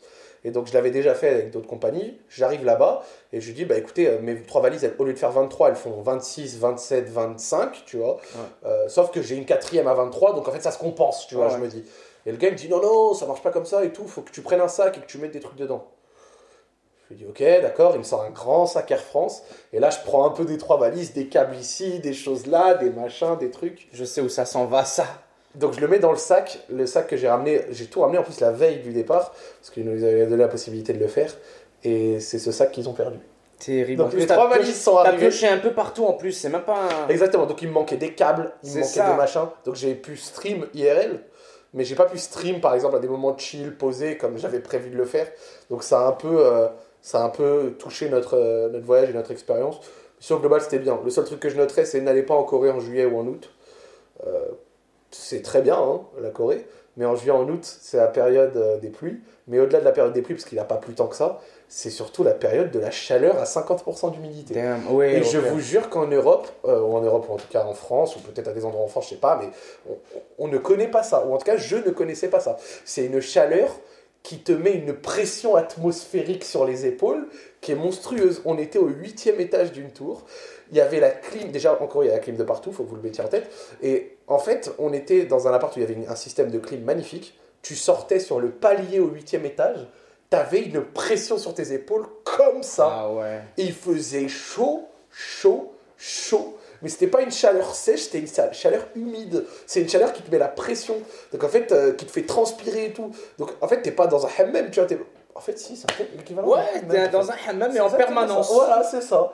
Tu veux pas sortir. T'es pas une chaleur sèche, tu vois. Donc c'est moins agréable. Je préfère un 36 degrés sec à Lyon, où Lyon c'est une cuvette, c'est horrible, qu'un 31 degrés à Séoul. 31 degrés, tu voyais jamais de 37, 38, tu voyais 31, 32. Mais tellement humide que c'était terrible. Ouais. Allez-y en mai, allez-y à la rentrée, allez-y en hiver. Mais n'y allez pas en juillet-août.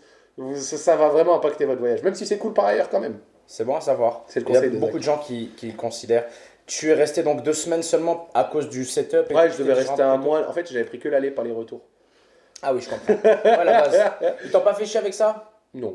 Non, ça dépend des pays. Ça dépend des pays. Non, puis... ils m'avaient pas fait chier. Non, c'est ça. Ouais. Après, tu as un droit de rester une certaine période, tu vois. Ouais. Genre après, sinon, il faut que tu fasses une sorte de PVT, donc permis vacances-travail, pour pouvoir faire des allers-retours sur 2 ans. Ah ouais, tu peux faire ça pour Séoul, pour la Corée. La Corée du tu peux Sud. faire ça pour la Corée et pour un certain nombre de pays. D'ailleurs, le Canada, je crois que tu peux faire des oui, PVT. parce que je parle tout le temps du PVT, moi, Voilà. à propos du Québec. C'est pour ça que tu peux faire des PVT, permis vacances-travail. Tu vas passer. Ça donne le droit, en fait, si vous voulez, pour ceux qui nous écoutent, d'aller pendant 2 ans, autant d'allers-retours que tu veux dans le pays. C'est ce que font beaucoup de gens que je connais, beaucoup d'amis pour venir au Québec. Et souvent, dans ces 2 ans-là, ils se font des papiers plus permanents. Ouais. Ils renouvellent. C'est ce que ma petite sœur, elle a fait. Ma petite sœur, elle habite à Toronto. Magnifique. Et elle a fait ça, elle a fait le PVT, etc. Et maintenant, elle a une carte un peu plus. Ouais, la résidence probablement. Ah, exactement. La résidence permanente, ça y est, ça c'est 10 ans ça. Vous avez l'équivalent ici en France, je sais. C'est pareil, c'est la carte de résidence de 10 ans là. Ouais, nous, carte de séjour, La c'est carte ça. de séjour, ouais. Nous, on a la même chose, c'est carte de résidence permanente. Et après 3-4 ans de vie sur le territoire canadien, 6 mois sur 12, tu es éligible à la nationalité. Faut juste prêter allégeance au roi. Ouais. Le Commonwealth. J'ai vu toute une enquête exclusive sur ça et j'avais vu que sur l'immigration, le Canada était très sélectif vis-à-vis des filières où ils cherchaient les gens, que tout le parcours et tout le processus pour s'intégrer, etc. était complètement différent, mené à un tout autre niveau et que du coup, en fait, à la fin, quand les personnes, après tout le parcours du combattant que c'était de réussir à devenir Canadien, quand ils le devenaient, ils se sentaient vraiment purement Canadiens, tu vois. Alors qu'en Europe, c'est plus compliqué, ne serait-ce qu'avec l'espace Schengen, tu vois, l'espace Schengen qui permet la libre circulation des biens et des personnes. Et donc, du coup, c'est à la fois une bonne chose. Donc, du coup, n'importe qui peut venir en France, rester plein de temps sans aucun souci, tu vois. Et je suis pas en train de dire que c'est une bonne ou une mauvaise chose, c'est juste factuel, tu vois. Ouais. Et donc, du coup, c'est vrai que, regarde, moi, demain, si j'ai envie d'aller m'installer en Pologne, je peux aller m'installer en Pologne. Il y a personne qui peut me dire tu ne restes pas plus de 1 an, 6 mois. Je reste à vie si je veux. J'ouvre un compte bancaire et je suis en Pologne. Peut-être j'aurai pas la nationalité polonaise tout de suite, tu vois, mais en tout cas, je peux le faire. Alors que si tu veux le faire au Canada, j'ai vu que c'était un processus beaucoup plus long et qu'ils faisaient les choses un peu différemment et ça avait l'air de fonctionner. Ouais, honnêtement, pour avoir vécu le processus il y a près de 15 ans, pour aller habiter il y a 12 ans au Québec, ça a pris 3 ans, 3 ans et quelques la procédure. Je me rappelle, les parents ils nous ont dit est-ce que ça vous dirait qu'on aille vivre au Québec? Ouais. On a dit bah oui, pourquoi pas. On vient de Ouargla, tu sais, petite ville dans le sud de l'Algérie. Ouais. Et donc on s'est dit, waouh, le Canada, waouh. Puis moi en plus j'étais familier avec Montréal, j'étais en mode Ubisoft, Montréal. Le geekos. Ah, je te jure, gros. Oh, le geekos. J'étais en mode, ouais, Montréal, la capitale du jeu vidéo et tout. J'adore. Puis en plus, c'était vraiment une petite ville pour le coup. T'as vu, je vivais d'internet, des jeux vidéo, de la télé, le rêve. Quoi. La mentalité de la petite ville, peu importe quel pays, t'as vu. Et ça a pris. En fait, il faut être éligible. Ils te le disent assez vite. Tu dis, voilà qui je suis, voilà avec qui je viens. Voilà pourquoi je viens. Voilà pourquoi je viens, voilà dans quoi je travaille. Ouais, ils te demandent tout. Ils te demandent tes diplômes, tes qualifications, ton âge. Et ils te demandent si tu as des enfants ou pas. Là, en ce moment, au Québec, il y a une pénurie de main-d'œuvre. Ouais. Il y a une pénurie de main-d'œuvre, du coup, ça recrute dans quasiment tous les domaines. Et tu as des mecs en informatique, moi, beaucoup de gens qui me suivent, je dirais peut-être 60 à 70% des gens qui me suivent sentent en informatique, des geekos aussi. Ouais, des bouffeurs de cartes graphiques. Ah, je te jure, matin, midi et soir, Et c'est fou parce que ils se font recruter avant même de venir au Québec. Depuis ici, là, ils sont sur Indeed, ils sont sur LinkedIn marrant. Et tout. Et des boîtes recrutent de ouf dans tout. C'est assez marrant. Ça me rappelle l'Angleterre quand ils ont fait le Brexit il y a quelques mois. Ils s'étaient retrouvés en pénurie, mais en pénurie du coup de chauffeurs. De chauffeurs-livreurs. Parce qu'en fait, si tu veux, avant, avec l'Union Européenne et la libre circulation, c'était plein de livreurs d'autres nationalités, tu vois, qui venaient et qui étaient payés beaucoup moins cher, mais qui ramenaient de la marchandise en Angleterre. Donc du coup, quand ils ont commencé le Brexit, ça a créé quelques pénuries sur des produits, donc ils avaient besoin de livreurs. Et ils avaient besoin de livreurs anglais, mais donc du coup aussi des personnes à qui ils étaient prêts à donner les papiers pour venir travailler. Je te jure qu'il y a quelques mois, c'était il y a 1 an, un truc comme ça, tu pouvais trouver, ils proposaient des salaires à 7-8 000 pounds par mois pour aller être chauffeur poids lourd en Angleterre. Ah ouais. Des centaines de personnes en Europe ont fait le déplacement pour aller en Angleterre, choper le permis de travail et devenir chauffeur-livreur là-bas sur place. C'est un des exemples aussi au Québec, tu vois, ça recrute... ils se faisaient recruter de la même manière, tu vois. Même chose, ouais, c'est ça. Et dans tous les domaines, comme je t'ai dit, l'informatique, en plus, ça paye bien, hein, je te jure. Imagine, tu viens à peine de finir l'école, même pas, tu as fait le strict minimum, 21 ans, 22, 23 ans, bam, tu signes pour un salaire de 60 000, 70 000, et la carrière, elle monte après. Les bons vieux salaires américains. Je te jure, les anciens, là, qui sont dans la trentaine et qui ont quelques années d'expérience, plus de 5 ans et tout, des fois, leur salaire commence à 100 000, 110 000 et tout. C'est vraiment, ils sont à l'aise. Et puis, comme je dis, c'est comme ça dans tous les domaines, c'est cool. Ah bah il faut ça pour aller envoyer 15-20% de type à chaque resto, on n'en peut plus ça. Ah gros, ça là, c'est une histoire. T'es au courant de comment ça marche? Oui, je suis totalement au courant parce que je me suis renseigné, parce que Ah oui, bah oui, t'as été au States. après avoir passé 2 semaines à donner 15-20% Bah oui. à chaque fois, Bah oui. j'en avais marre, je me suis dit c'est quoi le fondement? Et c'est là où je me suis dit, les patrons américains, ils ont Ouais, tout t'as gagné. compris le fondement, hein? Les patrons américains, il y a quelques dizaines d'années, ont fait pression sur le Sénat américain, en tout cas sur l'institution politique de l'époque, pour faire en sorte de pouvoir réussir à payer leurs employés moins que le salaire minimum, tout en compensant ça par un système de type que ces derniers touchent. Et donc du coup, en faisant ça, ça a instauré la culture c'est le client qui, en plus de payer tous ses produits, son plat, son service, enfin tout ça, va payer en plus le service à côté. Et s'il ne le fait pas, c'est un bâtard, parce que du coup la personne touche zéro, et que c'est mal poli, mal vu, et que du coup on peut ne plus te servir pour ça. Un jour j'avais été dans un café aux États-Unis il y a quelques années, il y a 5 ans, et c'était une des premières fois que j'allais aux États-Unis, et j'avais oublié de tip le mec. Genre je mets zéro, tu sais, je fais pas attention et tout. Je fais next, next, next, ouais. J'étais assis au comptoir, c'était un café avec un comptoir et tout le monde était assis au comptoir. Il m'a plus servi. Ah, ouais. Il n'est plus venu. C'est-à-dire que les mecs venaient, ils s'asseyaient à ma droite, ils venaient d'arriver, ils prenaient la commande, moi j'étais là, et moi... Ils se parlaient plus. Non, ils me parlaient plus, ils m'ignoraient, littéralement. Ah ouais, ça c'est un cas doux quand même. Ça, c'est un cas tranquille, tu sais quoi? Moi, je me rappelle la première fois que je suis arrivé au Québec, j'avais 15 ans, donc cette histoire-là, c'était peut-être un an plus tard, j'avais donc 16 ans. On sort avec mes potes, on rassemble le peu de dollars qu'on a. Moi, j'ai 5 dollars, lui, il a 6 dollars, lui, il a 7 dollars. On va aux frites alors, une friterie belge. Ouais, classique, c'est connu. Et on voulait manger une poutine et tout, là, on calcule, tu vois, on regarde le menu, tac, tac, tac, on a nos sous, ils sont comptés. On mange et en fait, on est tous des immigrants, on ne sait pas ce qu'on fait. Et on paye la facture exacte. Là, on s'apprête à se lever, je me rappelle encore aujourd'hui, 12 ans plus tard, la serveuse, elle nous dit, excusez-moi, vous allez où là? Elle dit, c'est 15% minimum le pourboire. Là, on dit, ah ouais, comment? Pourquoi? Elle dit, ah, c'est comme ça au Québec, c'est 15% obligatoire. Et on s'est fait bully, je te jure, on l'a payé 15%. Et je me rappelle parce qu'elle nous a fait sortir ces 18 dollars supplémentaires. Ah, elle nous l'a fait sortir, je te jure, on l'a payé. En plus de ça, genre, après, on était coincés, on était en mode, putain, comment on va prendre le bus, comment on va rentrer chez nous et tout. La galère. Et vraiment, le fait de devoir pour chaque service comme ça compter 15%, tu vois le prix des produits, tu fais ok, mon petit resto. Ce n'est pas obligatoire dans la loi. Non, c'est pas obligatoire, mais si tu le fais pas. Moi, j'avoue, quand je suis allé aux US, là, il y a 2 semaines, genre le dernier jour, à midi, on est allé au resto. Yes. Et genre, tu sais, vu que j'étais avec mes employés et tout, c'est moi qui payais tout souvent, tu vois, quand on allait au resto. Bah, en tout cas, logique, tu vois. Ouais. Et donc, du coup, genre, on arrive, on va dans un petit resto type français et tout, tu vois. Et on a bien mangé en plus. Et genre, 90 dollars, un truc comme ça. Et genre, j'en avais marre, quoi, 90 dollars, je rajoute encore quoi, 10, 15, 18. Ouais, 12, 13 dollars. J'en avais marre à chaque fois de rajouter 15, 20 dollars. J'avoue, j'ai appuyé sur 0. J'ai dit, allez, nique sa mère. Qu'est-ce que tu vas faire? J'ai payé. La meuf, elle a dit, oh, you forgot to tip. Je dis, non, I didn't forgot. Welcome to France. Elle a dit quoi? Elle a rien dit? Non, elle a rien dit. Je vais pas dire, I didn't forget.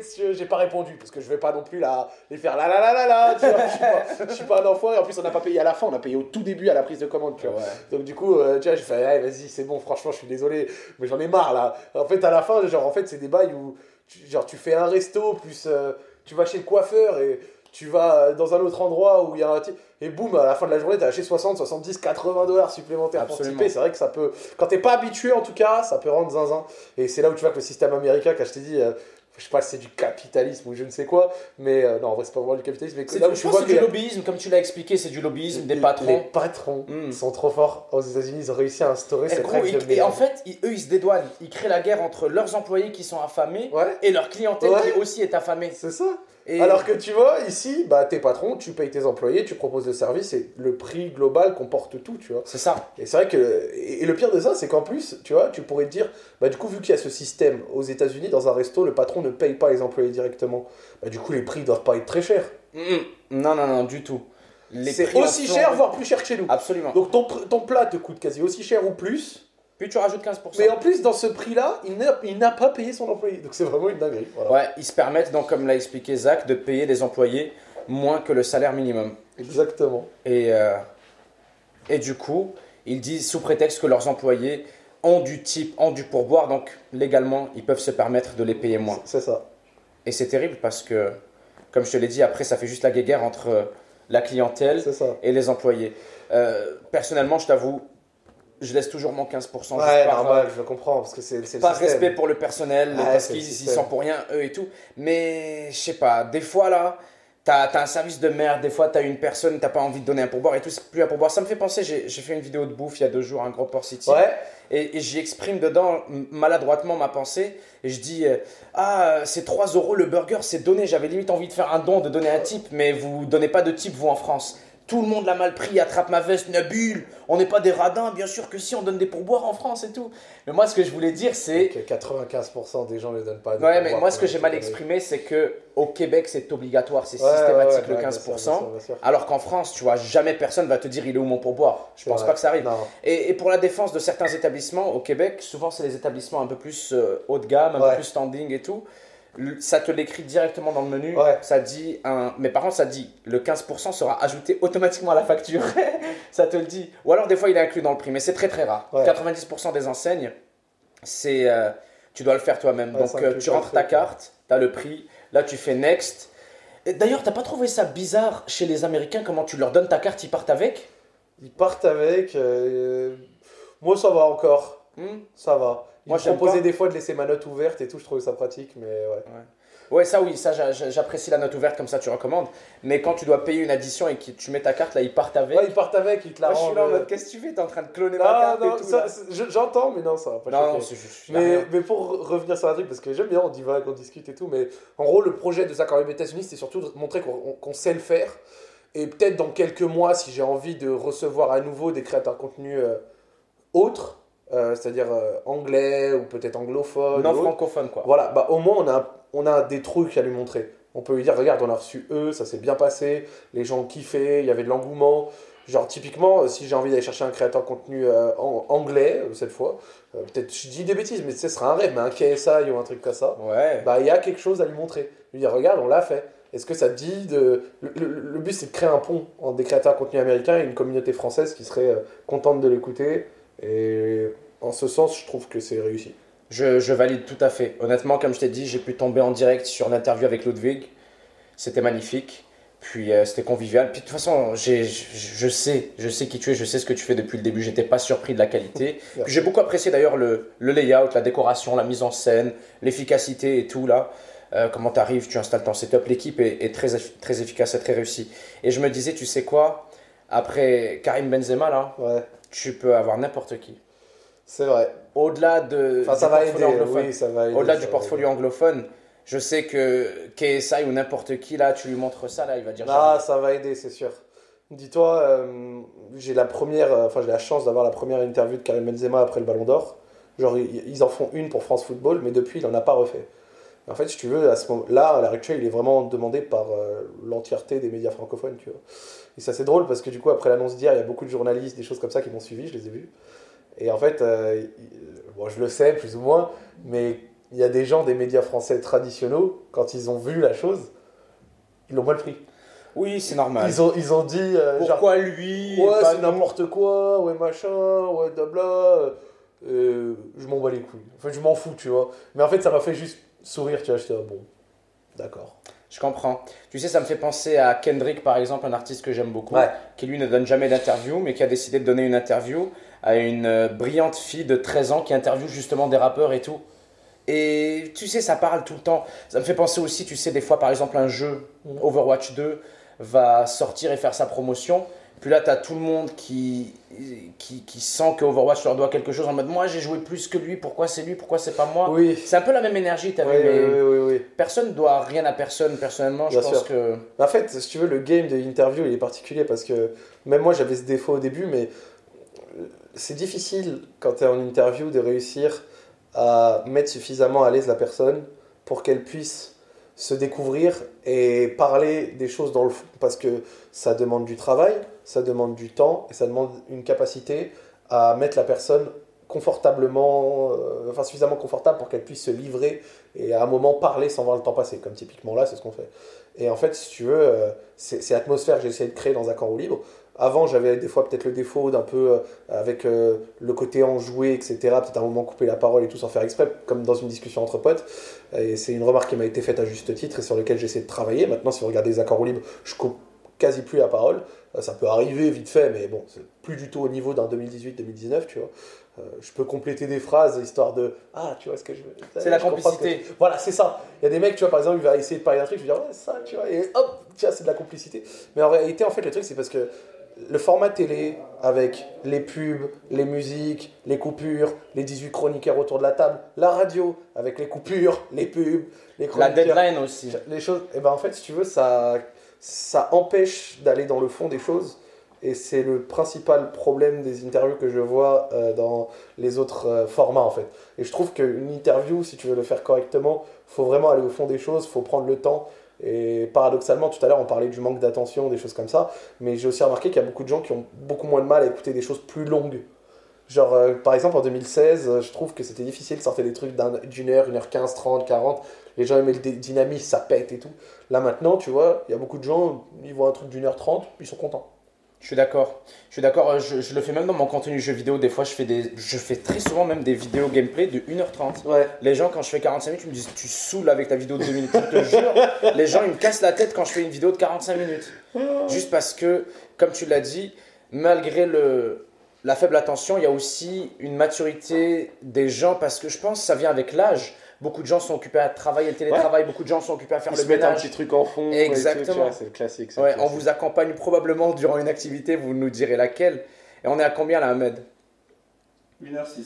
Excusez-moi, je demandais. Je suis pas pressé, hein, c'est juste pour la carte mémoire que je demande. Je pourrais rester ici 10 heures avec Zach. Et non, c'est vrai que le format long, non merci, c'est gentil. Le format long est très cool.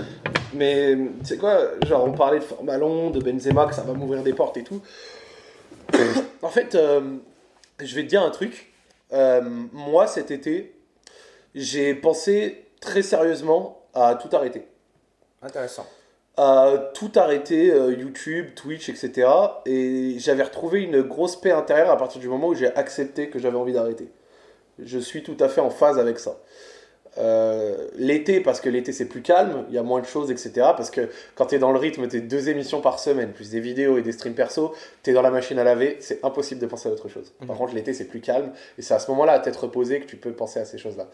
Et donc, du coup, à la fin de l'été, j'ai commencé à y penser de plus en plus sérieusement, parce que, en fait, après 7 ans de création de contenu, après 7 ans à faire ces choses-là, et paradoxalement, après ma plus grosse année depuis que j'ai commencé, ben, je me voyais pas continuer plus longtemps, tu vois.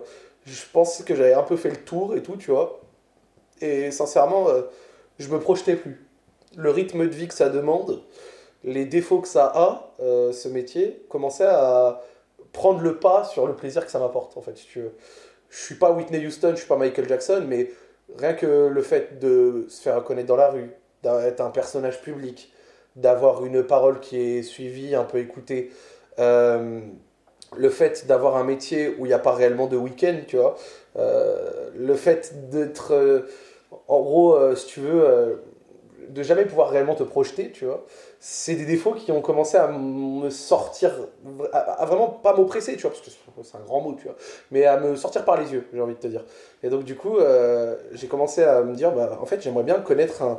Parce qu'en fait, j'ai jamais eu de taf classique. Moi, j'ai fait un bac+5 et j'ai direct fait YouTube. En quoi? En digital marketing et en communication. Et donc du coup, j'ai commencé à me dire, en fait, j'ai jamais connu de taf classique. Moi, j'aimerais bien connaître un 9h-17h, un 9h-18h. J'aimerais bien voir ce que ça fait, ce que c'est être dans un autre environnement, un autre projet, autre chose, tu vois. Je sais, c'est... Dites-lui les gens. Non, mais c'est sans doute... Il y a Ahmed derrière la caméra. En fait, c'est quelque chose sûrement qui est idéalisé, mais il faut aussi... Genre, si tu te mets à ma place, vu que j'ai jamais connu ça, moi, tu vois, genre, vendredi à 17h, tu quittes le taf, tu reviens que lundi et entre les deux, tu n'y penses pas, tu es avec ta famille, bah c'est quelque chose qui me parle parce que moi je n'ai pas ça. Tu vois, moi il y a toujours de la tension en fait. Il y a de la tension un dimanche, comme un lundi, comme un vendredi, comme un jeudi, comme un mardi, tu vois. C'est toujours, c'est toujours tu vois, quelque chose qui est très très très prenant dans ta tête, dans ton état d'esprit, dans ta pensée. Et c'est quelque chose, j'avoue, auquel je pensais. Au final, la saison ça a repris, et maintenant qu'elle l'a repris, voilà, elle a bien repris. Mais je pense que c'est une réflexion qui risque de revenir peut-être à un moment. Et je sais pas où ça mènera, mais Ouais, j'avoue que c'est quelque chose, je suis parfaitement à l'aise avec ça. C'est pour ça que je te dis que je suis content de faire ce que j'ai fait. Et en fait, Karim Benzema, tu me dis que ça risque de m'ouvrir beaucoup de portes, c'est totalement vrai. Mais je le vois aussi un peu comme une fin en soi. Je comprends. Comme une sorte de... J'ai fait ça, maintenant, ça me va. Je comprends tout à fait. Tu vois ce que je veux dire? Je comprends tout à fait. Genre, j'ai pris ce que j'avais à apprendre, j'ai fait ce que j'avais à faire. Écoutez, je me vois bien en rester là. Bon, après, bien sûr, je dis ça, c'est pas le dernier accord libre. Hein. La semaine d'après, il y a Chips et Noix, j'ai fait le Dup, j'ai du monde qui va venir. Tu vois, j'ai vu Tahiti Apex, j'ai Cédric Bakambu, j'ai même Multia, j'ai avoir du monde tu vois, qui va venir. Magnifique. Mais ouais, c'est quelque chose auquel je pense. Tu sais quoi?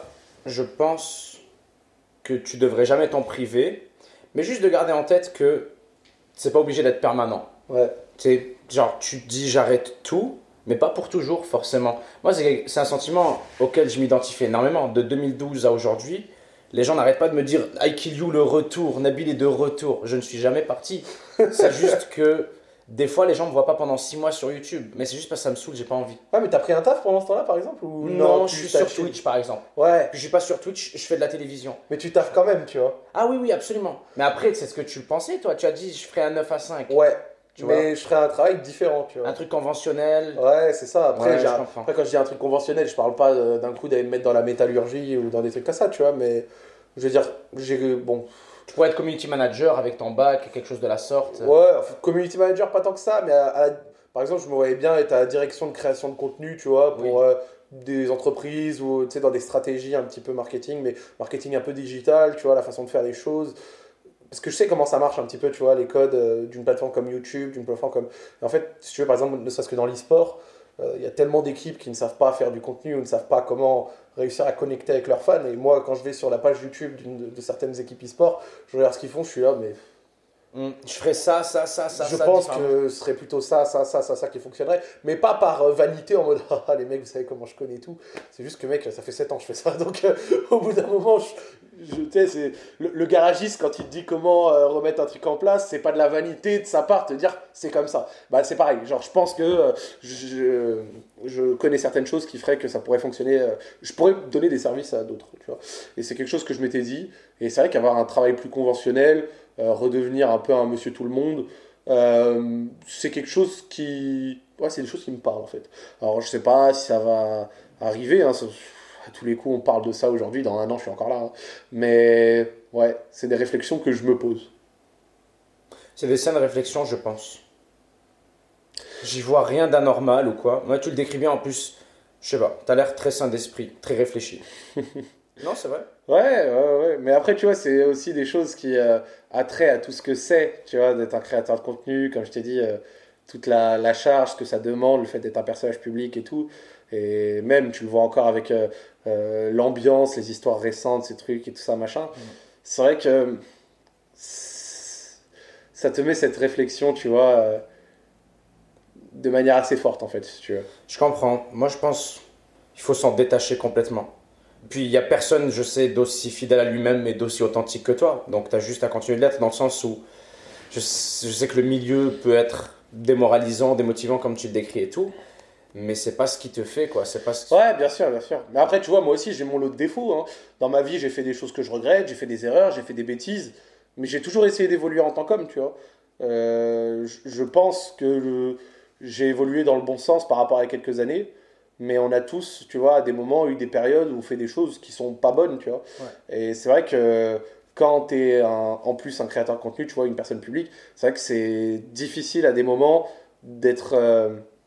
genre, c'est-à-dire de montrer le meilleur de toi-même tout le temps, tu vois. Ouais, je me reconnais Ou dans alors ce de faire sentiment. ressentir que tu as pu changer des choses ou que ça a changé ou des choses comme ça, tu vois. Et c'est vrai qu'à l'heure actuelle, ouais. Par rapport au fait d'arrêter, c'est vrai que c'est quelque chose que j'ai accepté, tu vois. Je me reconnais dans ce sentiment. Pas de vouloir arrêter spécialement, mais dans tout le reste que tu as décrit. Et ouais, je suis en train de réfléchir, tu sais, au gros point que serait, comme tu l'as dit, l'interview de KB9. C'est toi qui les a contactés? Ouais, Ouais, hein? j'ai Ça- contacté une personne qui travaille avec lui. Uh-huh. Il m'a dit c'est une bonne idée au début de l'été. Recontacte-moi à la fin. Je l'ai recontacté à la fin de l'été. C'était un petit peu plus compliqué. Et ensuite, fin septembre, on s'est dit, on va dire, les ports se sont ouverts et on s'est dit let's go, tu vois. Magnifique. Et donc du coup, depuis fin septembre, je sais que ça devait avoir lieu. On a fixé une date. J'ai eu la date du 4 novembre, du coup, un petit peu plus tard. Et c'est assez cool parce qu'en fait, on va faire ça à Valdebebas, qui est le centre d'entraînement du Real Madrid. Et c'est compliqué de réussir à faire ça. Mais bon, Karim est là-bas depuis des tonnes d'années. Il a déjà fait une interview là-bas, par exemple, avec Olivier Dacour dans la salle des trophées du Real Madrid. Donc c'est quelque chose qu'ils ont déjà fait. Et par exemple, moi, je voulais y aller. J'y vais en équipe, tu vois. Donc on est nombreux. Donc il y a des gens de mon équipe, etc. Et c'est vrai que le Real Madrid, ils ont encore jamais reçu 14 demandes d'accréditation, tu vois. Est-ce qu'ils vont encore toutes les accepter? Je sais pas, j'ai une réponse demain. Mais il y a des chances qu'il y ait des mecs avec moi qui viennent à Madrid, mais qui pourront pas rentrer dans le centre d'entraînement, tu vois. Et bon après, tu dis à Karim, ils sont tous venus quand même, tu peux peut-être dehors leur faire un coucou, une photo. Mais au-delà de ça, en réalité...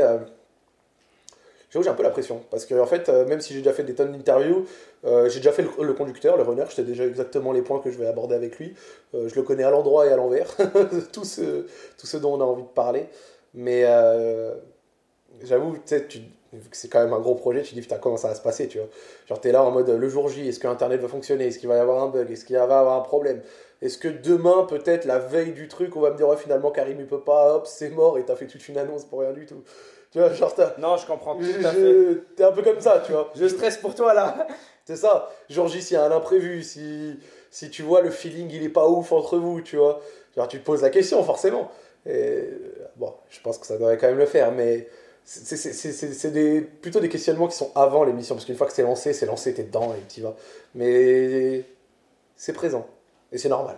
C'est ce que j'allais dire, c'est une bonne chose, parce que le contraire serait malsain. T'arrives comme ça, tête en l'air, t'as aucune inquiétude, c'est de la fierté mal placée qui au contraire peut causer ce que tu crains actuellement. Je pense que c'est une peur saine. T'as mis en place, j'imagine, comment ça se passe? J'allais dire, t'as mis en place une production comment? Est-ce que c'est eux qui te fournissent des trucs? C'est Webedia qui fait. C'est Webedia qui fait. Ouais, c'est Webedia qui fait. Sinon, en général, on prod nous-mêmes, comme aux États-Unis, on a ramené notre propre matériel et on a fait les choses nous-mêmes. Mais là, ouais, pour un projet comme ça, c'est pas. Je vais parler avec mes 3 caméras, mon PC, mes écrans. C'est pour ça que je me demandais quels étaient les effectifs. Non, il y a 4 techniciens qui viennent. Il y a un car régie qui vient de Paris jusqu'à Madrid, qui fait l'aller-retour et tout. Magnifique. Un car régie avec du gros matériel, des trucs et tout. Donc, j'avoue, le niveau technique, j'ai pas eu à m'en inquiéter. Mais par exemple, il y a des questions qui sont plus. Bah tiens, regarde, il est juste là, notre monsieur. Ah bah ouais. Mais il y a des questions qui a trait plus au fait. Par exemple, à l'internet, tu vois. Genre, même si Valdebebas, c'est le centre d'entraînement du Real Madrid et il y a la fibre, bien entendu, parce que c'est très moderne, la question c'est si c'est une connexion privée qui refuse le fait de diffuser, il faut que le jour J, on puisse avoir, par exemple, un technicien de Madrid, du Real, qui puisse peut-être nous aider à régler ça. Parce que le pire, c'est que le truc est à 14h, mais on arrive vers 9h. On s'installe pas la veille, parce que tu t'installes pas la veille, tu n'arrives pas la veille en mode ouais, on laisse tout notre matos. C'est serré quand même, hein. Oui, c'est serré comme timing, wow. oui.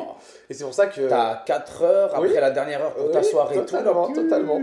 Et donc du coup, c'est pour ça qu'on a, on a pris une maison juste à côté du centre d'entraînement.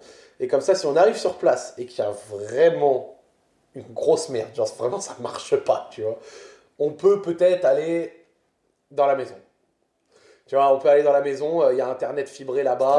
Très bonne idée. Tu vois, on installe les caméras, le cadre il est sympa. Il y a le car régie. Voilà. Parce qu'en fait, si tu veux, genre si on le fait à 14h, parce que beaucoup de personnes demandent, ouais, l'heure elle est pas ouf et tout, et c'est totalement vrai. Ça aurait été mieux 18 ou 19h, voire 20h, 21h, tu vois, un prime. Mais en fait, le truc c'est que Karim Benzema, c'est quelqu'un qui est très pris. Très il fonctionne sur 100 ans, ouais. Exactement. Et donc, du coup, en fait, il s'entraîne le matin au Real. Ensuite, il faut savoir qu'à Valdebebas, tous les joueurs du Real Madrid ont un appartement qui leur est réservé. Donc, ils ont tous un appartement là-bas. Et en fait, du coup, ils font leurs soins, donc kiné, physio, cryogénithérapie, ça machin. Je vois. Et une fois qu'ils ont fait ça, ils ont un appartement dans lequel ils peuvent dormir, se poser, tout ça machin, et chill. Et donc en fait, si tu veux, Karim, il fait son entraînement, il fait ses soins et il vient faire l'interview. J'ai au moins envie de te dire, l'avantage c'est qu'il va venir détendu. Ouais, yo, après une grande séance de physio, massage, tout ça, sauna, il va venir frais. Il va venir frais et détendu pendant que moi, ça fera 4 heures, je suis là, tout va bien, tout fonctionne. Les mecs, ça va, il n'y a pas de problème technique, tu vois. Donc, ça, mais il t'a choisi, Karim, t'a choisi.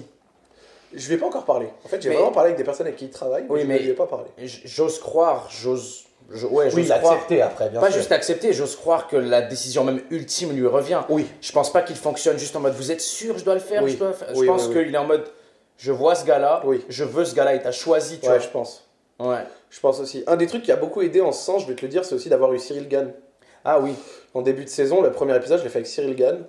Et ça a très bien fonctionné. Les retours étaient très très bons. Et même sur les commentaires de Cyril Gann, beaucoup de gens, alors qu'il en a fait pas mal des interviews, considèrent que c'est l'une de ses meilleures, tu vois. Et donc du coup, bah, tu vois, je sais que les footeux, ils suivent beaucoup des fois les autres sports, et notamment La MMA. le MMA, exactement. Et donc du coup, c'est vrai que ça aide. T'es là, c'est qui ce mec? Ah, il a fait Cyril Gann, tiens, bah tiens, on va jeter un coup d'œil, et hop, le mec, il a été aspiré 1h30, et là, putain, en fait, c'est cool, tu vois.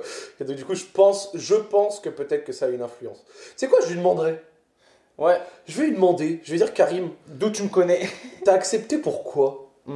Magnifique question. Oh, ce serait une belle question d'ouverture, ça. Pourquoi est-ce que t'as accepté de faire cette interview avec moi? En particulier, parce que des interviews et des demandes, c'est pas ce qui manque. Donc du coup, pourquoi moi en particulier est-ce que t'as accepté? Mais c'est ça que je voulais dire par il t'a choisi.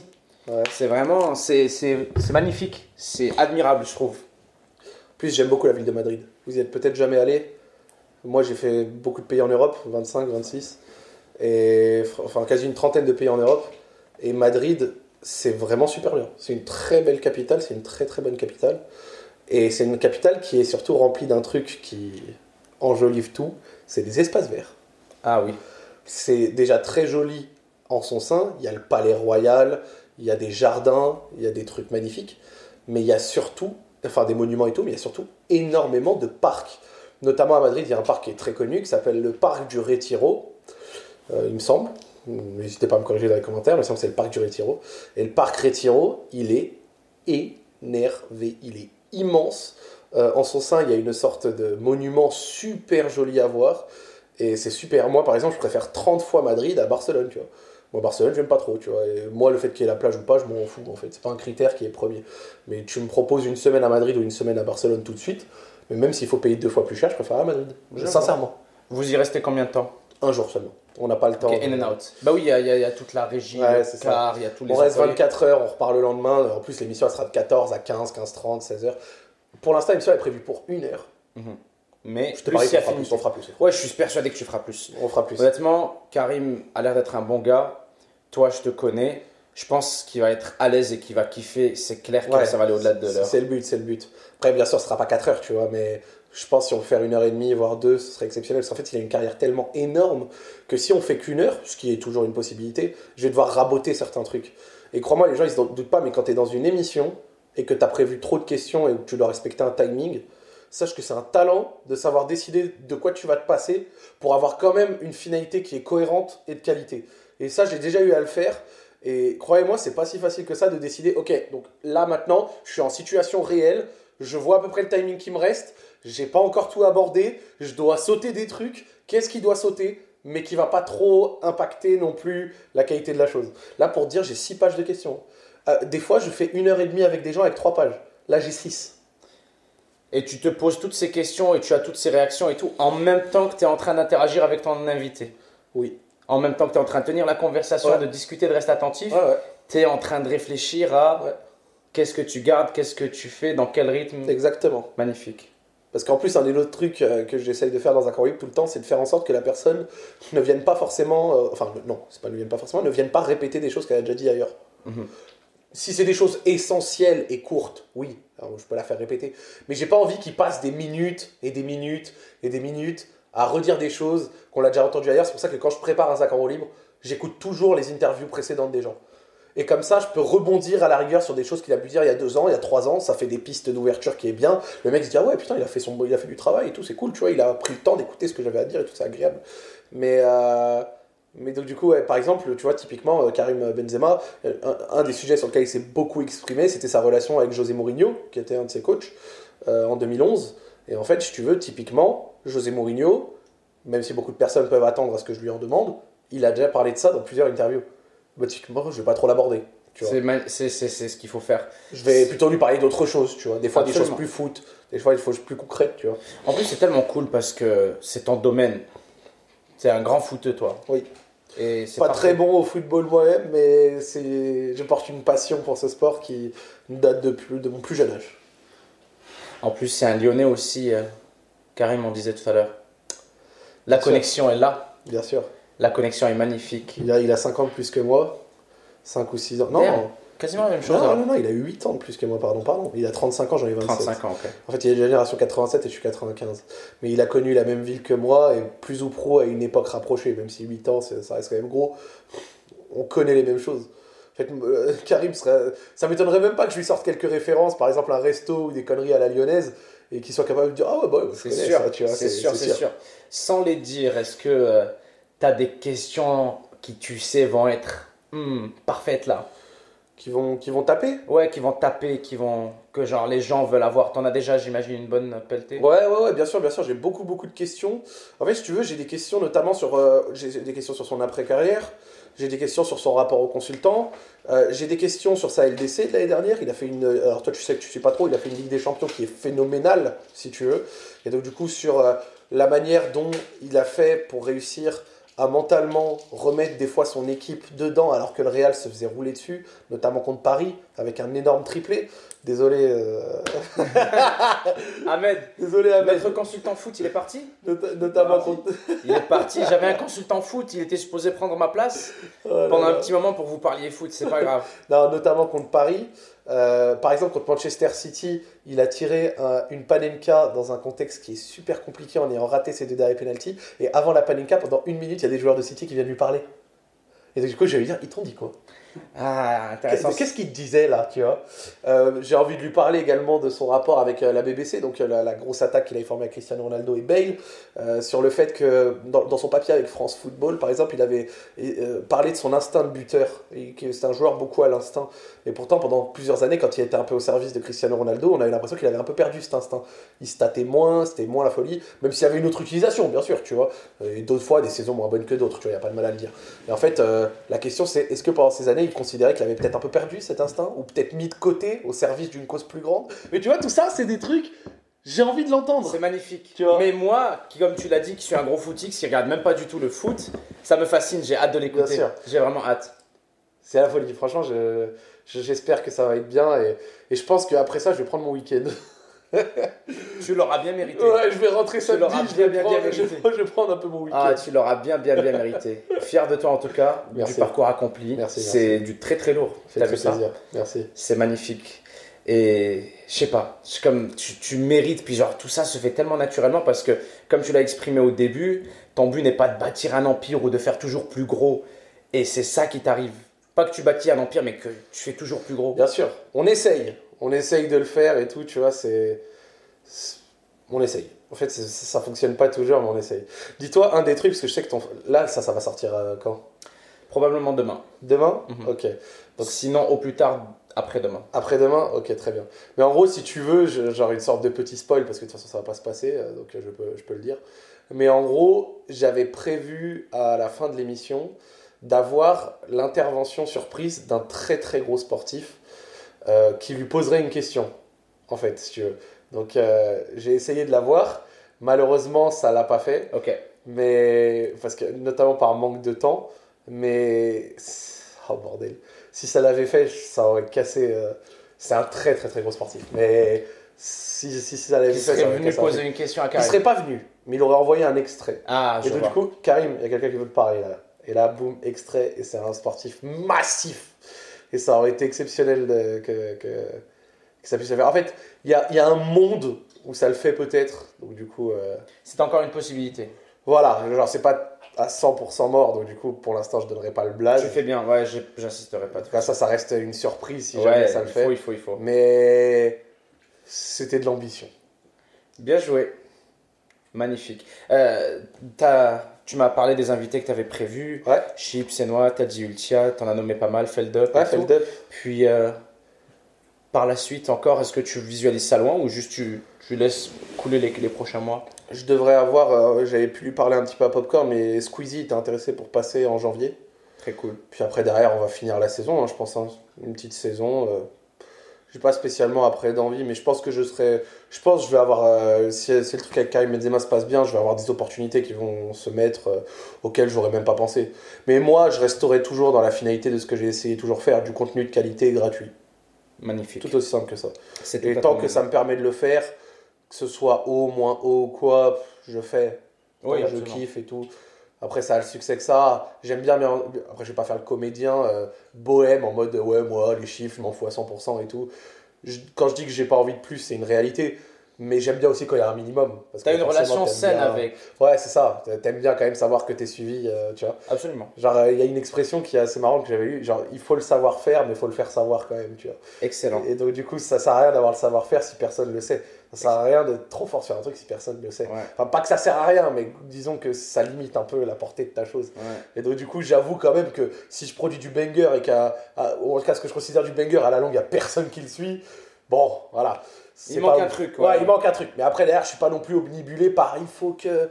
Et machin, nanan. Je fais avant tout des trucs que je kiffe ou dans mon cœur, je me dis ça va être bien. Voilà. C'est ce que je me suis dit. En venant ici, je me suis dit faudrait que j'invite Zach. Ça va être bien. Et ça l'a été. C'était complètement incroyable. Moi, je suis content. Puis, je sais qu'on est capable de rester discuter des heures et des heures. Il va falloir que. On revienne, on en a déjà parlé avec Jules Gurki. Oui. On viendra ici quelques semaines ensemble. Oui. Faire des vrais sous-influence podcasts. Venez. Et on a hâte. Et puis tu serais clairement l'une des personnes que l'on aimerait le plus avoir. Je viendrai avec grand plaisir. Ouais. Franchement, j'adore Jules. Je l'ai rencontré il y a quelques temps. Je le connaissais pas. Ouais. Je le connaissais de son contenu, mais je le connaissais pas personnellement. Cool. Et c'est un humain de malade. Ouais, hein. Je l'aime trop, vraiment. Il est adorable. Il est droit. Il est trop cool, Jules. Et il dégage quelque chose de très positif, tu vois. Ouais, j'aime beaucoup ce mec. Il est bon. Il a toujours été bon. Je me rappelle, je l'ai connu en peut-être 2014. Et on s'est rencontrés en personne. Il m'a connu avant. Il était avec moi sur Arma 3, Altis Live, tout ça en 2013. Mais on s'est vraiment rencontrés fin 2014, peut-être à une convention, la Comic Con. Là, il est venu dire bonjour. Puis par la suite, on est resté en contact. Et il m'a montré des vidéos qu'il faisait. Il faisait des vidéos humoristiques, genre CSGO surf. Il faisait du surf sur CSGO et en même temps, il racontait des histoires. Il s'exprimait tellement bien, puis il me faisait tellement rire. Je lui ai dit, gros, pourquoi tu fais pas des vidéos sur YouTube? Pourquoi tu fais pas des vidéos sur YouTube? Ce serait incroyable. C'était en 2014. Après, on était sur son dos bien plus tard, 2-3 ans plus tard, avec notre coach, on s'entraînait. Puis là, avec Abdel, on était encore plus sur son dos. Pourquoi tu fais pas plus de vidéos? Pourquoi tu fais pas plus de vidéos? Puis aujourd'hui, je le considère un des princes du YouTube francophone. Tu sais, en fait, c'est un divertissement qui est vraiment marrant et bien fait. C'est vrai aussi que des fois, quand t'as un... Genre, en fait, ce qu'il fait foncièrement, tu vois, des dégustations, des trucs comme ça, des moments, genre, c'est pas la plus grande recherche ou quoi, on en convient. Mais quand tu sors d'une vidéo de Gurki, t'as passé un bon moment. Ouais. Et c'est ça qui est trop agréable. C'est ça le truc, c'est qu'il sait ce qu'il fait, puis il le fait bien, je veux dire. Tu peux dire, ouais, il fait des vidéos dégustation, mais c'est là le gars, il revient des buffets de Narbonne. Il va sortir un documentaire, je le sais. Puis je le vois que Jules, tu sais, c'est cool les dégustations et les objets insolites, mais c'est tellement un gars riche, tu sais, en savoir. Il aime la gastronomie, il aime la culture, il aime la musique. Non, il y avait une vibe de fou quand je l'ai reçu. Ce gars-là, il en a dans la tête de ouf, ouais. Quand je l'ai reçu il y a quelques semaines, c'était super. Après, on a fait une vidéo aussi. Elle va bientôt sortir. On a fait une vidéo, on a dégusté les meilleurs pâtissiers de Paris. Magnifique. Et c'était très bien. J'ai hâte qu'elle sorte d'ailleurs. Je pense que la vidéo, elle va être très très bien. Très très lourd. Merci beaucoup pour ton temps, Zach. Merci pour toutes ces infos. C'était incroyable. Quel homme. C'était lourd, hein, Ahmed. Ouais, Ahmed, tu valides ou quoi? Très content. J'adore tout ce que tu avais à raconter du début à la fin. Merci à toi. J'ai déjà hâte qu'on remette ça. C'était une conversation avec Zach Nani, comme il y en aura d'autres, comme il y en aura plein. Il y en a pas mal au programme, je veux dire, avec Zach et avec d'autres personnes. On espère que vous aurez aimé. Super. Vous savez où le retrouver. Vous trouverez toutes les infos dans la description. Prenez soin de vous, faites attention à vous. Zach, encore une fois, merci beaucoup pour ton temps. Regardez, il faut que je vous montre. Regardez cette belle table là qu'on va déglinguer maintenant que c'est fini. On a été très très bien reçus ici. Attendez, je vous montre. Une hospitalité de très très haut niveau. Regardez-moi ça là. On va se faire un petit thé. Il y a même un bouquet et tout là. Merci monsieur. Merci monsieur. Monsieur Ahmed, les travaux avec un grand T. Zach, on a hâte. Let's go. On a hâte à Karim Benzema et on a juste hâte à la suite de ton évolution incroyable. Merci beaucoup. On vous aime, faites attention à vous. Ciao tout le monde. Ciao, ciao. Peace. Incroyable. Quel homme, Zach. J'adore t'écouter parler, bordel. Merci frère. Je te jure, j'adore.